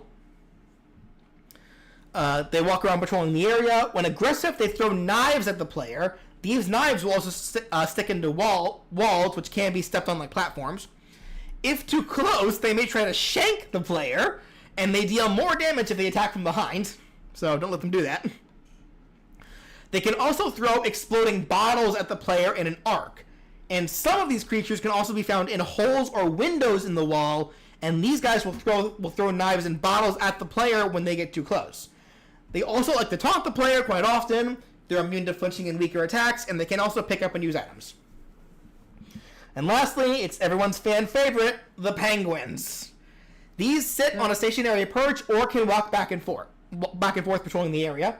When aggressive, they throw insanity bombs at the player. Getting hit by one of these bombs causes the character to become disoriented for a limited time, which the screen becomes wavy and the character's movement becomes erratic. And penguins can also pick up and throw items. So, disorientation. So this is kind of a new status element that I'm adding specifically for this adventure mode. And so far, 3 enemies can do it. The fuzzies, the penguins here, and then I also went ahead and made Mr. Batty from the Earthbound world also be able to do it when they nuzzle up on you. So, there might be more enemies in the future that can do this specifically, but it's like a disorienting like a status, effectively. I do still have 5 volt listed here under obstacle enemy, but like, I'm wondering if I should keep her or not. I'll think about that one later. All right, the mini bosses, and these I changed entirely because originally I had it as Count Cannoli from Master of Disguise and Orbulon from WarioWare. But then I realized, because the world boss is Captain Syrup, I realized after doing research, all 3 of those characters are characters that fight with mechs. That sounds boring to have 3 times in a row. So, I went ahead and cut Cannoli and Orbulon and added 2 different enemies that are also a part of the Black Sugar Gang. So first is Bobo. So Bobo is like this giant bird that acts as the Black Sugar Gang's like guardian for their pirate ship. Yeah, it's a large flying enemy, likes to hang out on the side of the screen, moving forward and backward. When it takes a certain amount of damage, it'll fly straight up off screen and reposition itself. When below a third of its health, it turns red and gets angry. And while angry, it hits harder and moves faster. Cut them all and have Waluigi in a mech instead. No, Waluigi will never get into Smash. He's just not allowed. It's just tradition at this point. For Bobo's attacks, he can spit watchbirds from his mouth that fly toward the player like projectiles. He can swoop in a large, slow curve, trying to swipe at the player with its talons. When below 2/3 of its health, it can do 2 small curved swoops in a row. And when below a third of its health, so when it gets angry, it'll start charging horizontally across the screen with the altitude depending on the player's location. It can also create a gust of wind that blows in from any direction. So even if it's just sitting in one place flapping its wings, the gust can come from anywhere somehow. It's Wario, don't question it. Anyway. Yeah, so horizontal gusts will blow the player away, which can be resisted by running into it. Vertical gusts, though, affect the player's jump height and fall speed. So if it's blowing down, you have a faster fall speed, but your jump is gimped. But if it's blowing up, you have a higher jump speed, but you fall slower. Technically, he is in Smash, though. Who says? We do. The Waluigi fans. Anyway, the other mini-boss is Ghost. And that's just this guy's name. So Ghost was an enemy who was also a part of the Black Sugar Gang from Wario. He was from Wario Land, Super Mario Land 3. Constantly flies around in the air erratically. So kind of this is why I chose these 2 enemies specifically and why I set this up this way. So I imagine Bobo could be like the mini boss that appears at the end of the jungle area. So he's like guarding the entrance of the pyramid while the Black Sugar Gang is inside trying to loot the place. Ghost is actually inside the pyramid temple, and he's like the last he's some because when you think of like a temple, I think a ghost is a pretty safe kind of enemy to fight inside of a place like that, right? That makes sense to me, but you know. Anyway, so Ghost. So to give an idea of what this ghost looks like, so imagine like a generic looking kind of like just round ghost, but it has like a coin purse on its chest. So think of like that. So Ghost constantly flies around the area erratically. It can turn invisible and move to a different location. It takes reduced damage from melee attacks, normal damage from projectiles, but extra damage if you throw pirate ghosts at it. Anyway, it can swipe at the players with its claws, and this move will paralyze the player. And it can even do this out of invisibility. It can try to chomp the player with its coin purse. If this lands, it swallows the player, leading to the ghost to shake the purse to damage the player, which they have to escape from. It could shake its purse in the air to rain damaging coins all around itself. Getting hit by these coins paralyzes the player. Some of these coins turn into the Yarikuri Obake, and other coins can just be collected like normal coins. So you can potentially get one extra stocks from this fight if you're lucky enough. And it can also just summon Yarikuri Yobakes to the stage from its bag, from its purse. But if too many of the pirate ghosts are on the stage, the big ghost will turn transparent with only its face visible, and it'll start tauntingly laughing at you.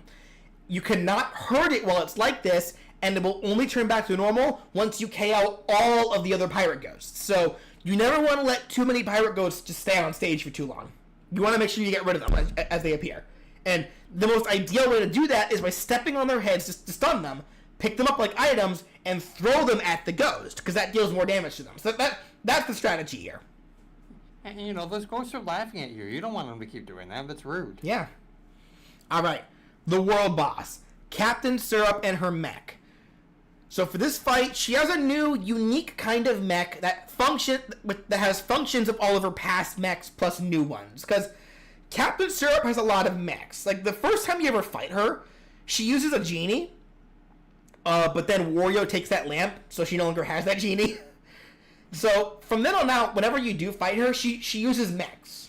So, and because I wanted Captain Syrup to stay here, that's why I had to nix Cannoli and Orbulon. So please understand, though. Alright. The mech does... I still need to find a good design for this mech, too, by the way. Anyway. The mech flies around in the air. At low health, she'll get angry, which will make her move faster, and some of her moves will upgrade.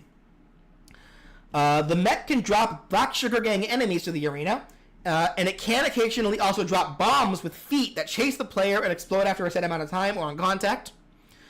She can stab the player with a trident if the player gets too close to her cockpit. So if you ever try to get too close to her cockpit, she can literally just pull out a trident and just try to stab you with it herself. She can charge up the mech and then fly into the direction of the player to try to ram them. When she's angry, though, the front of the mech will produce a trident that spins like really fast, like almost like a shredder, and she'll try to ram you with that. And that comes from the name of the enemy is Mechakuri, which was like a robot that she controlled in one of her fights. She can shoot small shock balls straight down from below the mech. But when angry, this attack gets replaced by lightning bolts. She can shoot fireballs in an arc toward the player, and when they hit the ground, they split, and small flames will travel across the entire ground into both directions. They disappear as soon as they hit the player or go off screen. She can fire powerful cannon shots toward the player that explode on contact. But on rare occasions, the cannonballs won't go off and will just sit on the ground, allowing the player to pick them up and throw them, preferably at Syrup. But they will explode eventually, so don't let it wait there for too long. She can release large mines that actively follow the player around, then explode after a set time, and these explosions can hurt everybody, including Syrup. She can also move to the ground and transform her mech into a type of motor vehicle, then drive around on the ground trying to run the player over. And this is the most unique part about her boss fight. She has a special vacuum that can pull all items toward her mech. The items can be caught by the player out of the air, so if there's something you don't want her getting, grab that item while you can. When she does pull in items, though, certain effects will be applied to the mech depending on what item she grabs and how many of each type she gets. So, if she gets healing items, it will just heal her mech, bit by bit per healing item sucked up. If she gets explosive items, it increases the power of her next bomb-related attack, in increments depending on how many explosives she sucks up. If she sucks up like melee items, the power of her next ramming attack will be stronger. So whether that's the airborne charge or the car charge, that'll get stronger in increments depending on how many she sucks up. Ranged items, her next electric or fire attack will move faster, with the speed of it changing, increasing with how many she sucks up. Upgrade items, the next enemy she drops will have more health and deal more damage, again, in increments. And then for other, in case there are any other items that'll fall into any of those categories, it'll just increase the speed of her mech. Like, she's just, it's garbage, so I'm using it for fuel to make my thing faster. And this will make her mech faster for a limited time. So that's the Captain Syrup boss fight. How's that sound to you guys? How's that sound to you, Brian? And Brandon? I think that sounds good. I want to beat up a mech. Yeah. Then I'm gonna take pieces of that mech and I'm gonna sell it because greed is good. Greed is good. Alright then, so that's currently as far as I've gotten. I did get some stuff started on Metal Gear, but that's kind of where I gotta go from next. And even then, it is actually, we have just now hit past 2 hours as well. So this is where I'm gonna go ahead and call it, for the sake of my voice as well. Because Yeah, I was gonna say, because you've been speaking a lot tonight. yeah, I definitely talk a lot in these streams, don't I? I mean, that's the point, but still. I mean, I may as well get used to this anyway, because, again, once my hand feels better, I will pick right back up on the moveset videos, and I'm going to have to get used to talking a lot again anyway when I start recording the scripts. So, I'll just think of this as, At least you can pace yourself when recording. Yeah, but still. It's kind of different when you're doing it live. I mean, the more often I do it, the easier it gets, right? That's how that works. It's like a sand, Well, the fact doesn't change that it's still different. Alrighty. With that said, everybody, that's what I'm going to go ahead and end it. Thank you guys for sticking around this long to listen to me ramble about my adventure mode ideas that I've been so very much enjoying working on while I have nothing better to do. But alrighty. Thank you guys so much. Say bye, Brian and Brandon. Bye, Brian and Brandon. Hey, be sure to subscribe if y'all haven't already. I'll find y'all. Alright, have a good night, everyone.